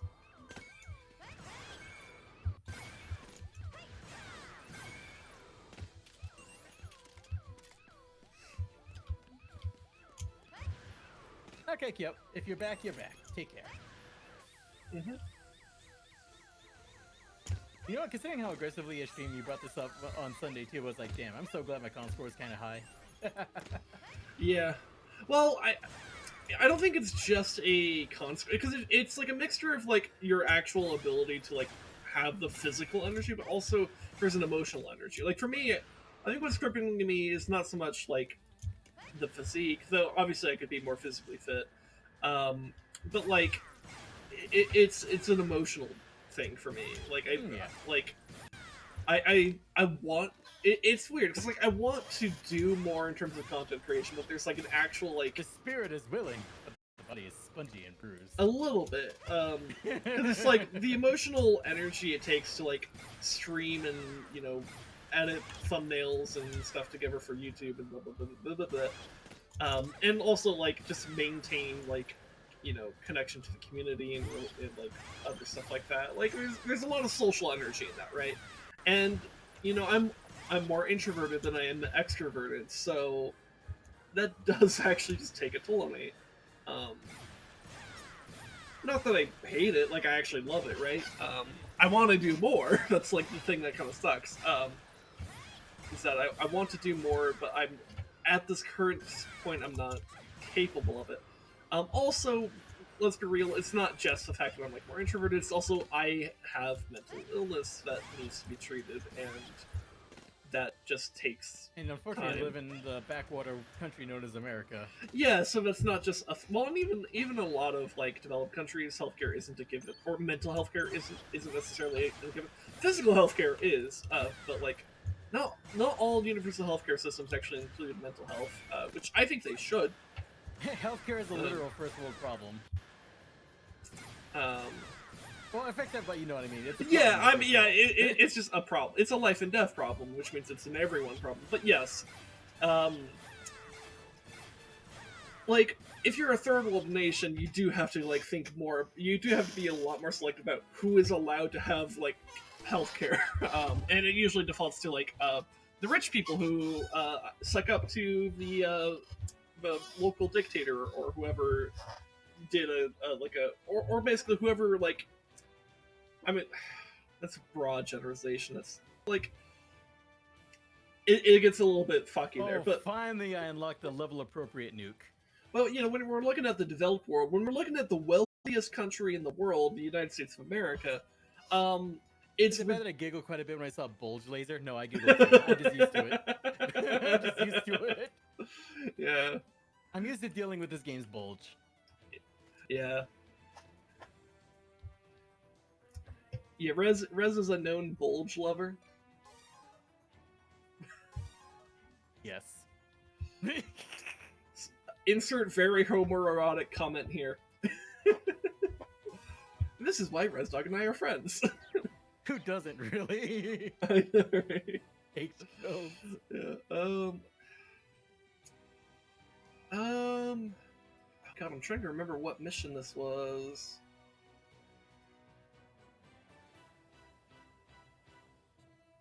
Arabia calls. I guess I'll bring a Dragoon Lance?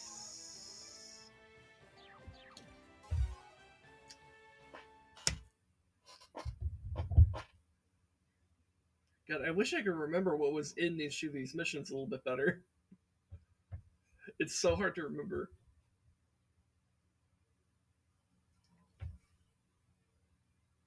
I kind of wish they did that thing that the Legacy of the Void campaign for StarCraft 2 does, where, like, before you even go into the mission, it gives you a little preview of the types of units you expect to run into. Yep. I think EDF would benefit greatly from that type of thing. Especially when you have 116 goddamn missions. Also, I think they could, if they have it, they could still withhold certain things from the previous screen just for the surprise of it, and experience people just remember. Yeah, so it could be like, oh, here's like some enemies that you can expect, and then maybe have a question mark. Think of like if there's something new. It's like, oh, what is it? Right? Angry Sprite. Oh my god! Woo! I love you guys. Now run. I'll just pick off the stragglers then. I just remember the fucking Angry Sprite ball. I do love that, like, you can literally just choose to only run variants of Spritefall in this game, and it's completely viable at every level in the game. It's except for underground levels, I guess. But that's because they're underground. The aliens are landing! The aliens are dead!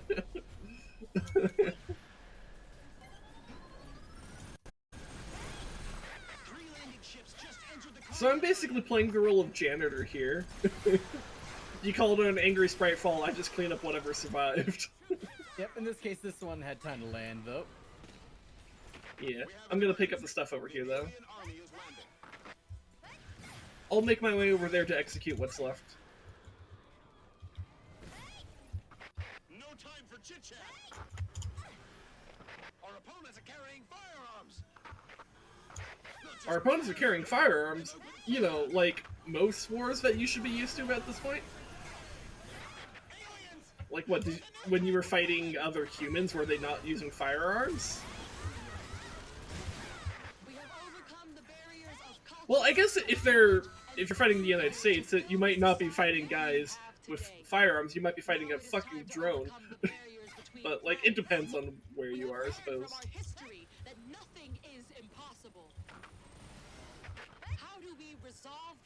American breathing, Second Amendment. Do we use guns and bombs?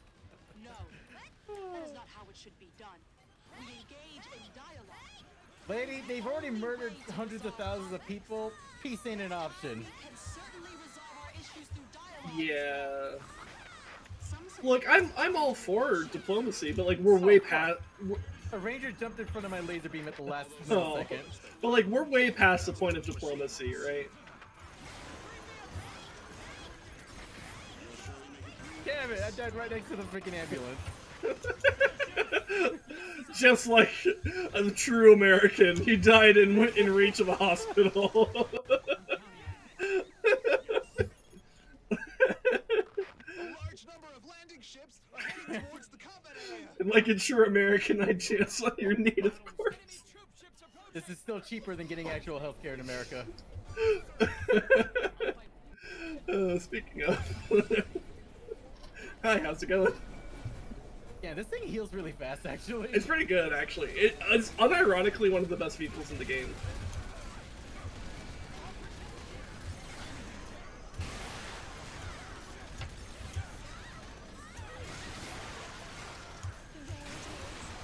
I'm not sure which one of us got the kill on that one. Because we both released our weapons, like, simultaneously on it.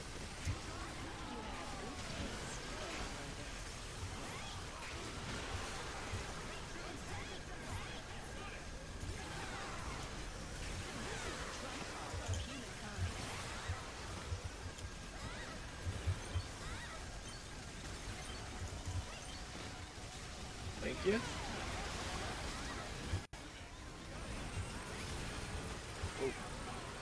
Woo! That damage. There's the shotgunner.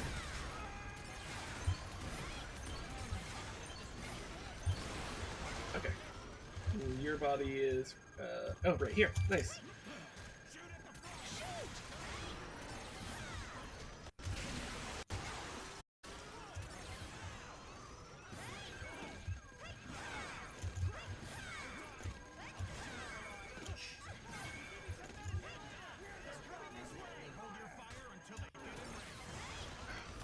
There we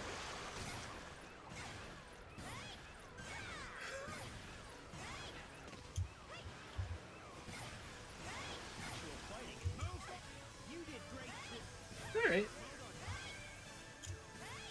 That's a decent mission, I guess. Debate the frog into the marketplace of ideas.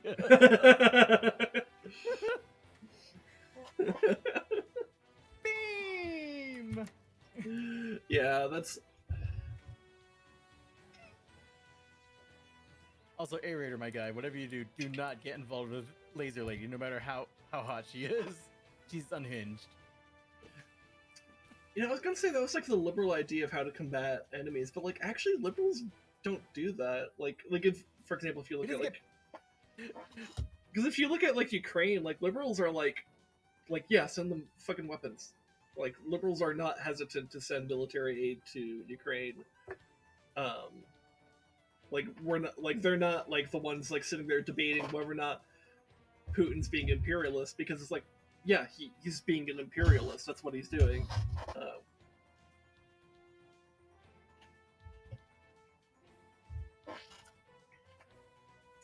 So I don't know. It's like a. I don't know. Point is, we were way past the point of negotiation. So like, at that point, the answer is just to fight. You know we don't have hinges around here. Nobody has hinges in space. Let's see, enemy attack the city. I'm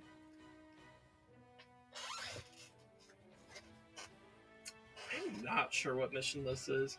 I mean, my loadout is kind of like a universally good loadout. I guess I might as well just run it. I don't know.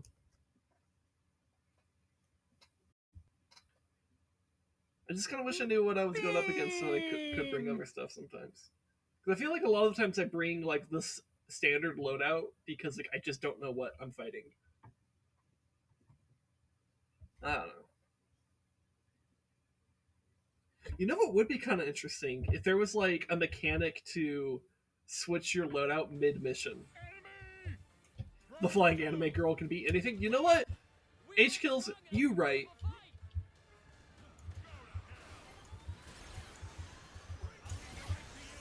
Everyone run backwards, run backwards, run backwards!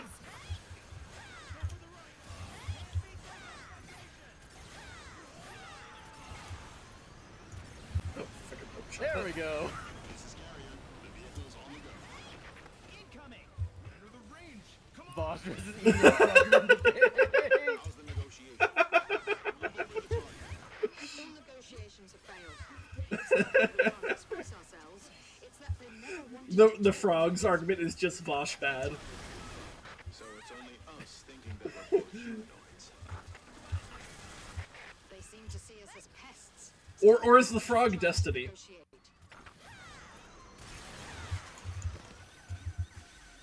Get out debated by a frog.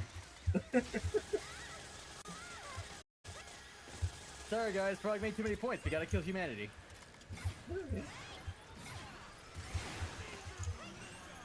That sounds insufferable and I need it. Yeah. We'll see. Also, rotary cannons for the win. I'll have to reach out to the White Leftist Council to see if we can get Vosh. Wait, is this gonna wait? Are the White Leftists finally up for the the draft? It's like the NFL draft, but it's for political people. It depends on how hard I want to get canceled on leftist Twitter. God damn! Now I'm just remembering the Dave Chappelle racial draft. You'll have to jog my memory on that one. Oh, I cannot do it justice. Okay.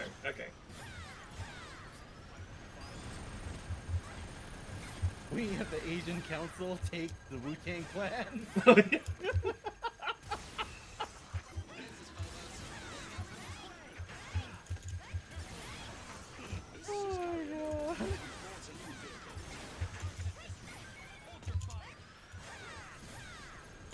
Let's see.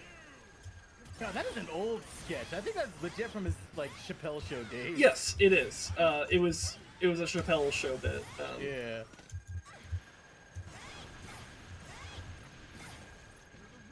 You know, back when he was like actually pretty cool. Or I should say consistently cool. Like,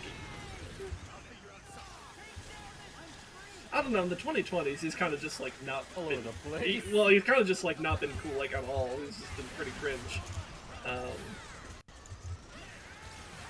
Which is kind of sad.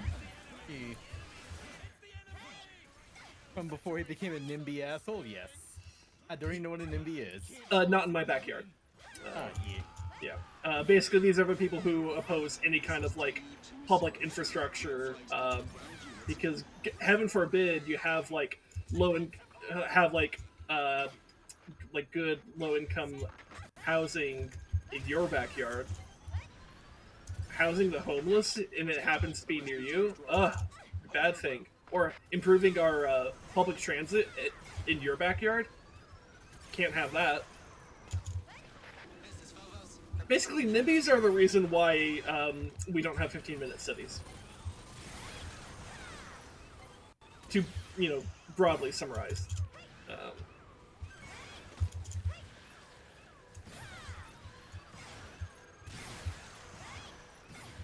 Dave Chappelle really got that "fuck you, I got mine" attitude. Yeah. Well, basically, he became obsessed with trans issues, and rather than like actually listening to trans people, decided like, nah, I'm just going to continue being a bigot. And he's just like fallen into that echo chamber, and so now he's just like, now he just hangs out with like rich assholes like Elon Musk. Like, remember when he brought Elon Musk on stage and like scolded the audience for booing him? Like, come on.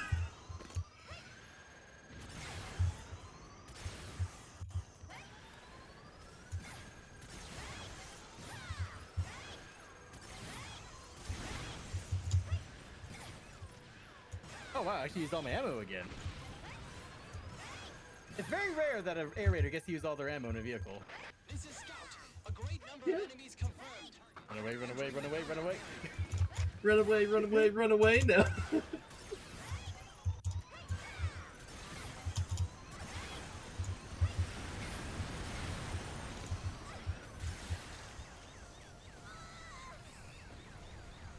But yeah, it's kind of sad to see the way people just fall into these like really propagandistic echo chambers that like basically just causes brain rot. Not the cum spiders. Yeah, how many jokes have I made about being bukkake by spiders when I'm just like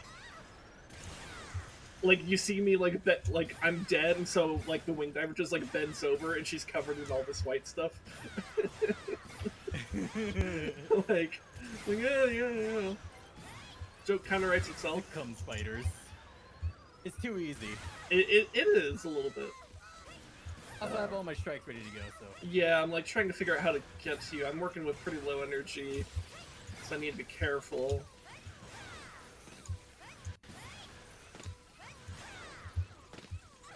It's hilarious seeing you run away from that big fucking crowd. Okay.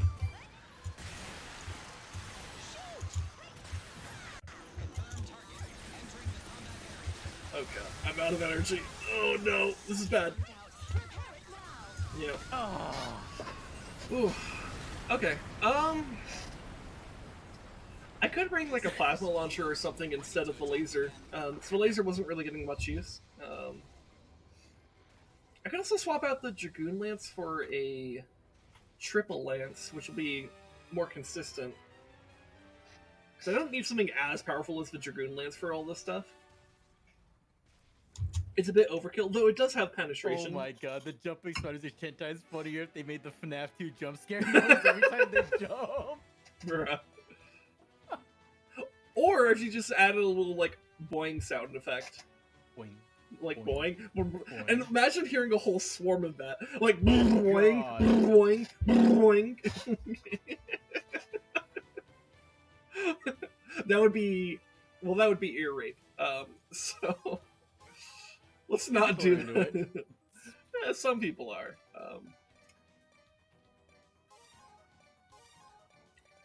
I mean, there might be a mod out there for that. I might want Grid Shot here, actually. Into spiders, yes. Yeah.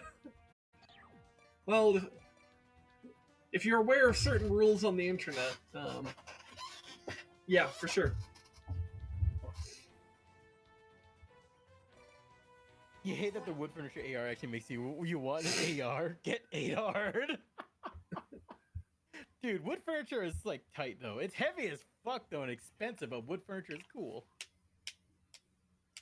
You know what's funny? We're talking about gun furniture, but it still applies to actual furniture too. Yeah, I was like trying to figure out like how do I make a joke about like a couch here,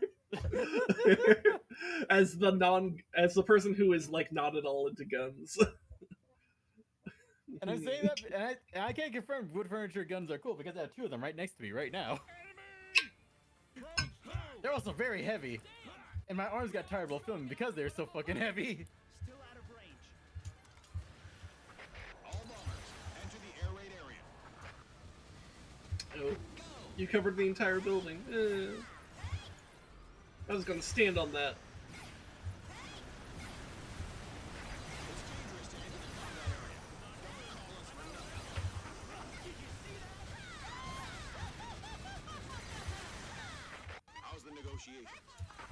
Oh my god, I forgot about this random truck that's here. It's not that we can't express ourselves. Ah, damn it, I tried to get it. In the first Oh place. shit. I kind of threw my life away for just a silly little thing. As is tradition. As is tradition. Still, we have to keep trying to negotiate. My corpse is literally in the circle to get into. That's sad.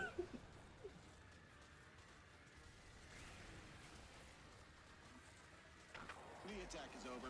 Leave for now. They actually bothered giving this a license plate. I don't know if it's a valid license plate for Japan, but... Hey, H-Kills! Is this how you guys do, license plates? My wing's kind of blocking part of it, but... Because I this was bitching A10 with how much friendly fire I'm doing. Blessing picks. Oh, no, the truck! I was gonna be in that. Rip truck. Can we get F's in the chat for the pickup truck?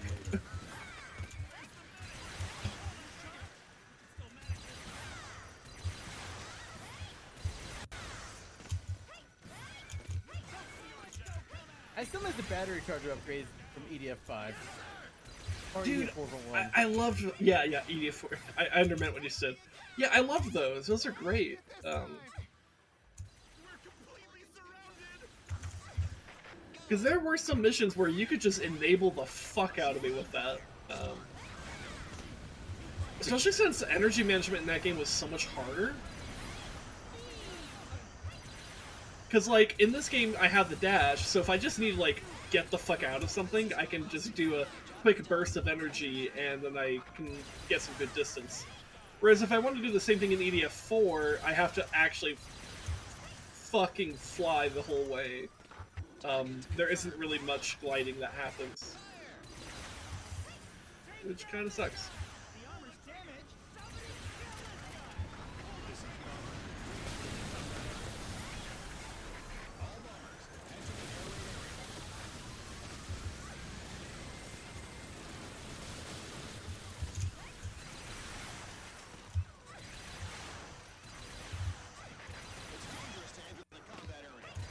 No, thank you, Plug Bear, for the F. Based Plug Bear.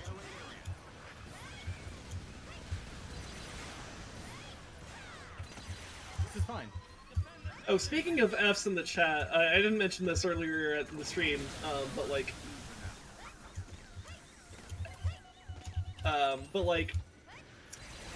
it's sad to know that Steve Harwell, lead singer of Smash Mouth, passed away this week because of liver failure. Yep. The man, the myth, the legend, the meme lord. He will be missed. From what I understand, he was actually a pretty cool dude too. Like, cared about like trans rights and shit like that. That's pretty cool.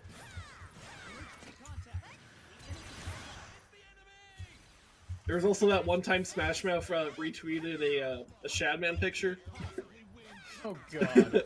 Because, you know, she was looking kind of. They didn't know. They like.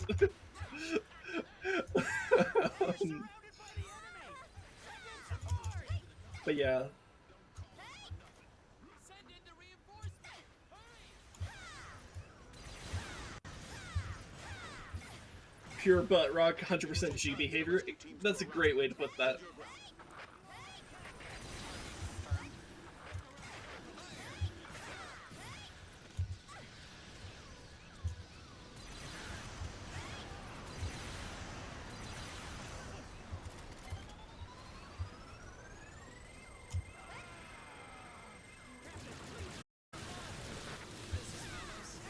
That's a pretty good shot.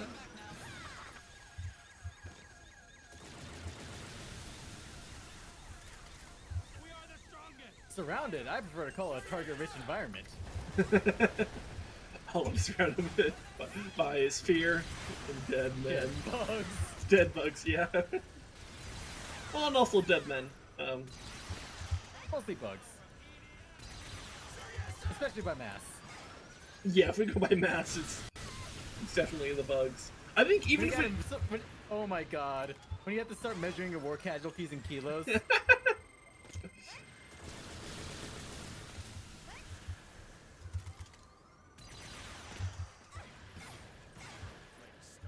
You see, the EDF wars are wars you gotta measure the casualties in tons.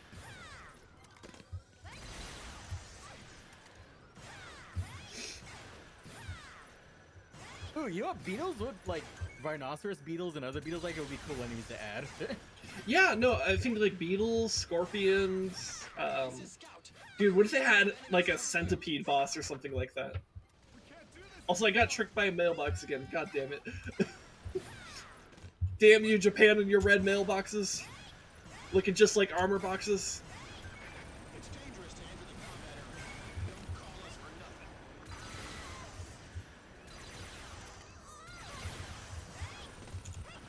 This is Phobos.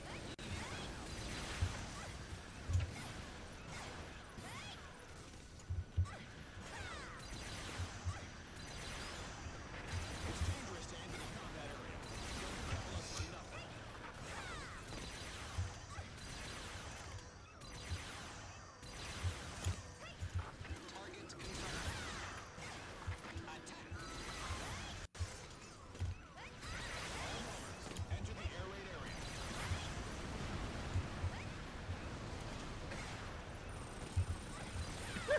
Just to place all my strikes on my positions to get grabbed. This is Phobos.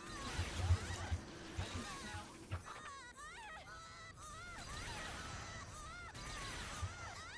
Anyways, I have all my strikes up.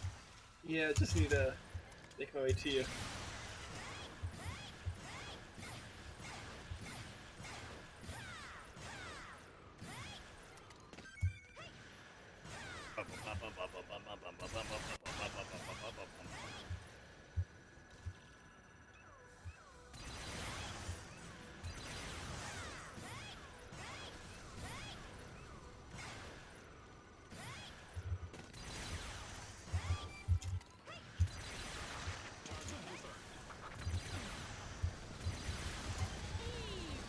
Beam!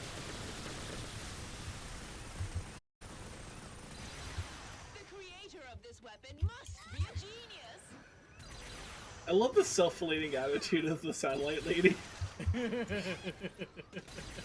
Like, I'm such a genius.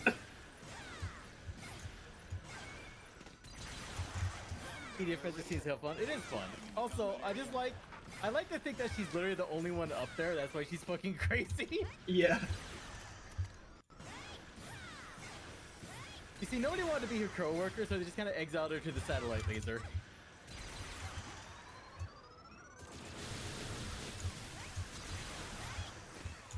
And it's always scary when I land right next to a spider. Because literally it would just take I them think to it's site. collection time. Yeah. Yeah, I think so too. Leave the Crimson Ants and, yeah, just grab stuff. I love Will how go they do. down in history. Okay, I can kill the one that's right next to me. The ant. Okay, then trying to get the spider. Got the spider. Okay. Alright. Okay, Plug, you get out of here. Have a good sleep. Hey.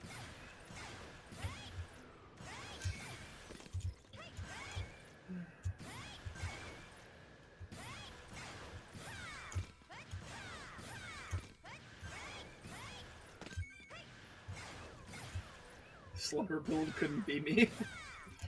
Yeah. It's almost like H kills is like it's barely their afternoon or something. Well, also, does H kills even have like a normal schedule? I'm not even I sure. don't know.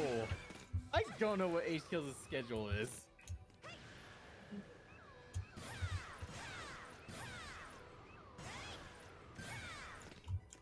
Where's the H kills this morning? I don't know. See, what H kills would be what 15 hours ahead of us. JSP? Something like that, yeah. So it would be like after. I think it should be afternoon in Japan right now. If my, or like almost afternoon. It might. I don't know. It might still be morning over there, but like almost noon. Yeah. I don't know how accurate. It's about noon. Okay, cool. Ah, it is about noon for them. Okay. Yeah, look at me knowing that. Here, I'll let it nibble you while I grab armor. You have the health. Yeah. The armor is hard enough. Yeah.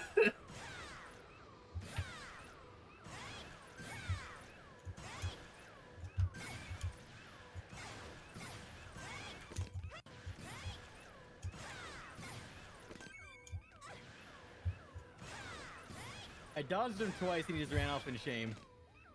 Now he's coming back.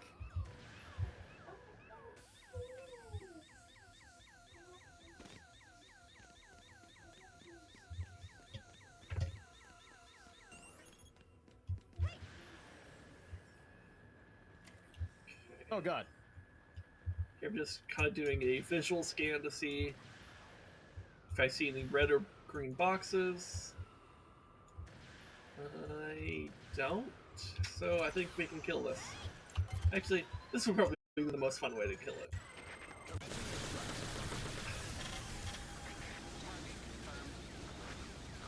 Drop the bombs.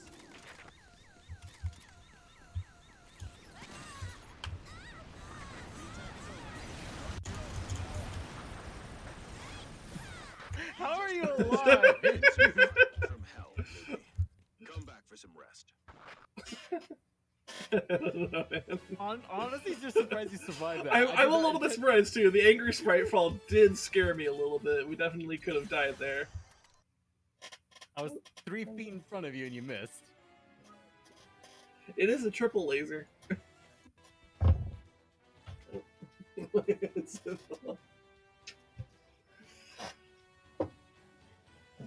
That's how much I love you. You doing okay, love?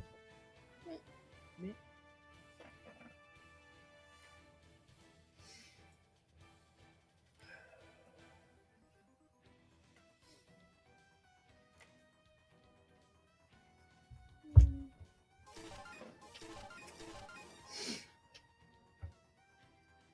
It's the artillery unit. Okay, so we got Frogos.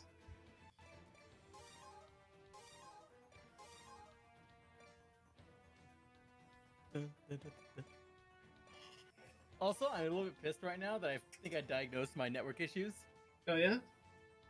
I never cleaned my goddamn router. I think it was literally overheating. Really? And you know that's normally not an issue for most people because they don't use as much data. But my family, fucking use my parents casually streaming 4K constantly. Me doing these crazy 1080p 60 streams and uploading videos and. So you know what? I think I now understand why my router was overheating and needed to be cleaned. My router was cooking itself. My god. Dude. So yeah, again, my network issues.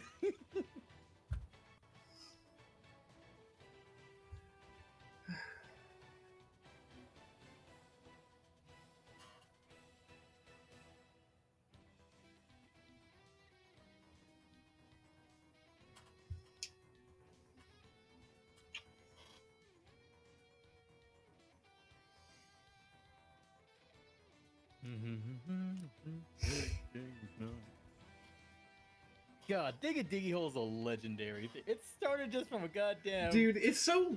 Like, it's, like, surreal to me, because I remember when, like, that original... new. I remember when that original bit was done. And, like, it turned into, like... Like, at this point, it's like, if you say Shadow of Israfel, like, how many people even know what the fuck you're talking about? But if you say Diggy Hole, oh, they know what you're talking about. Yep. Like...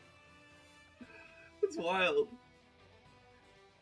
It's also wild to think that they like back in the day, like they were known as like the Minecraft people, Mm-hmm. and like I don't think they've even done Minecraft in like years. So, God. You know what's funny? I like Minecraft. I enjoy my time in Minecraft. I can never like commit to it. yeah, like, yeah, I think it's just like kind of hard to, like, it's, how do I put this? It's like I feel like almost every time I come back to Minecraft, I end up wanting to like do some kind of an ambitious build project where it's like, oh, I want to build a castle, or I want to build a city, or I want to build like an expansive road network between all these different villages, and then like somewhere in the process of doing that, I just get like kind of just bored and like stop, you know, and like I like lose the motivation to just like keep doing it. Mm-hmm. I have wondered if like maybe doing it with some friends and then also streaming it might like create this like incentive structure to just like keep doing it like for the content, and also like you have your friends to motivate, you know, and stuff like that. Because like a lot of times, like, what problem is like I'm usually doing this just by myself, and I'm like, but if like let's say you or JoJo or some other friends were like joining me in that, well, now it's this group project we could like motivate each other on, right? Yeah. But like, I don't know. I think part of the thing with Minecraft is that it doesn't really give a whole lot of. It has like it's kind of directionless, right? And so it doesn't really do a whole lot to motivate you, which like is both a strength and a weakness, right? Because like what you make of the game is what you make of it, right? So, like, if you have that creative drive to just build a fucking castle and you can stay motivated to do that, you could just do it. It's great.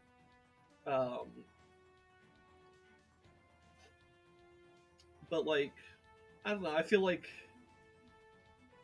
I guess maybe to put it in like kind of simple terms, it's like the gameplay loop of Minecraft doesn't deliver the right amount of dopamine and the right amount of areas to sustain the motivation to like do large projects, if that makes sense.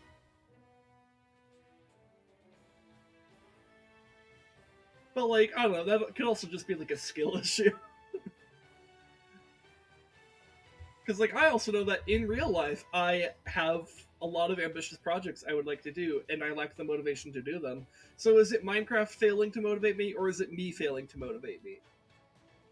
It's probably me failing to motivate me, you know? Yep. Anyways, hi Stella, how are you? I'm gonna pick you up and show you on camera. Look guys, it's a kitty. It's a meow. Meow meow meow.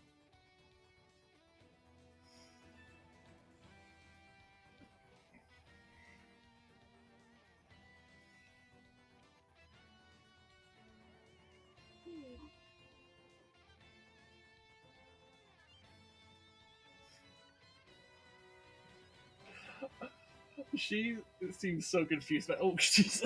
Okay, all right. You don't want to be helped. All right, fine. Be free. She like slammed. Child. She like slammed herself back into my shoulder. What's with the helmet? It's a Starship Troopers helmet. Only the most thematic of helmets. It is pretty thematic, actually. Yeah.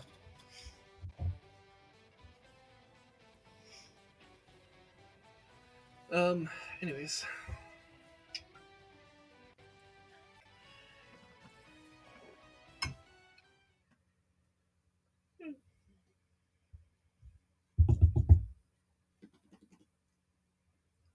Stella. Does it come with a visor? I have another helmet that comes with a visor, but it's not as thematic.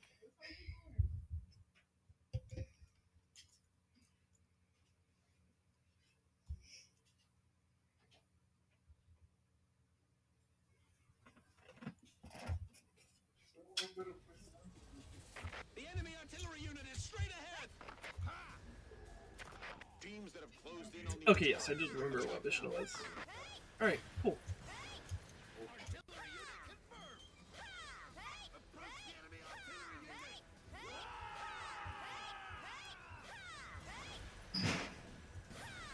Defeat the artillery unit at all costs. As long as they exist, we can't win the ground warfare. They're the alien artillery unit. They have some badass weapons. Oh, I probably should have switched to Dragoon Lance. Oh well, Triple Lance is still fine. The enemy weapons may be powerful, but they're designed for long-range support. We have a chance if we can get real close. Move it. Ah, I got midair. You got midair? Damn. Yeah. He landed a pink plate special on me. Yeah, I was gonna say, it's like, damn. Like, that's like getting a midair with a mortar in Tribes. No time to wait. Approach Pretty the hard, artillery actually. and take out as many as possible. Not impossible, just really hard. Oh man, how am I doing? I'm doing just fine, Slushy. This is He isn't though. We're engaging the enemy. Huh? The enemy is bombing us. Run! We'll get blown away. Artillery fire incoming! Scout to HQ. Enemy artillery unit is closing in.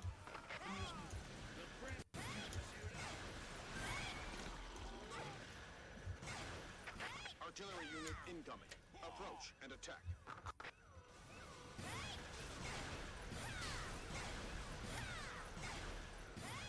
This is Delta. We are under the enemy's artillery fire. Don't stop attacking! Whoa! Damn it! I got midair by the AOE. Rip.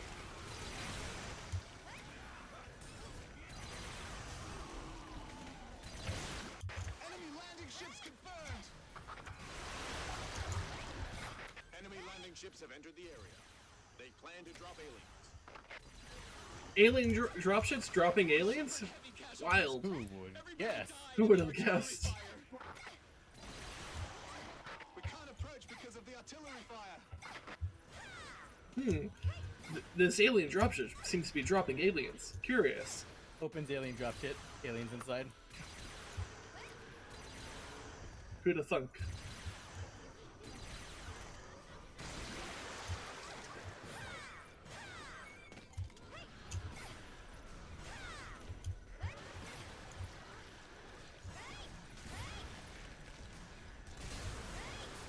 Enemy landing ships coming up from behind. They cut off our retreat route. Take out the enemy artillery unit.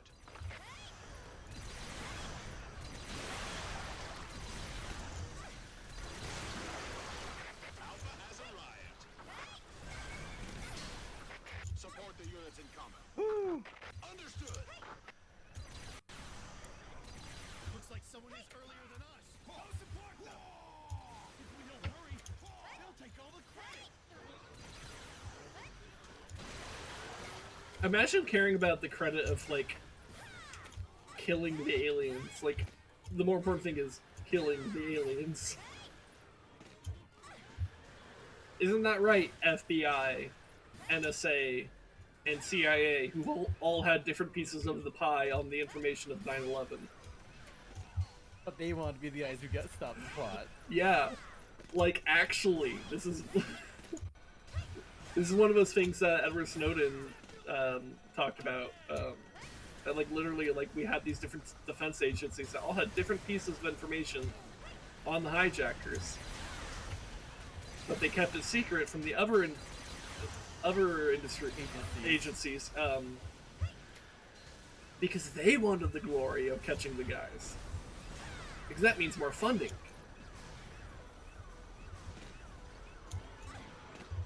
And then a couple towers and the Pentagon got hit by planes.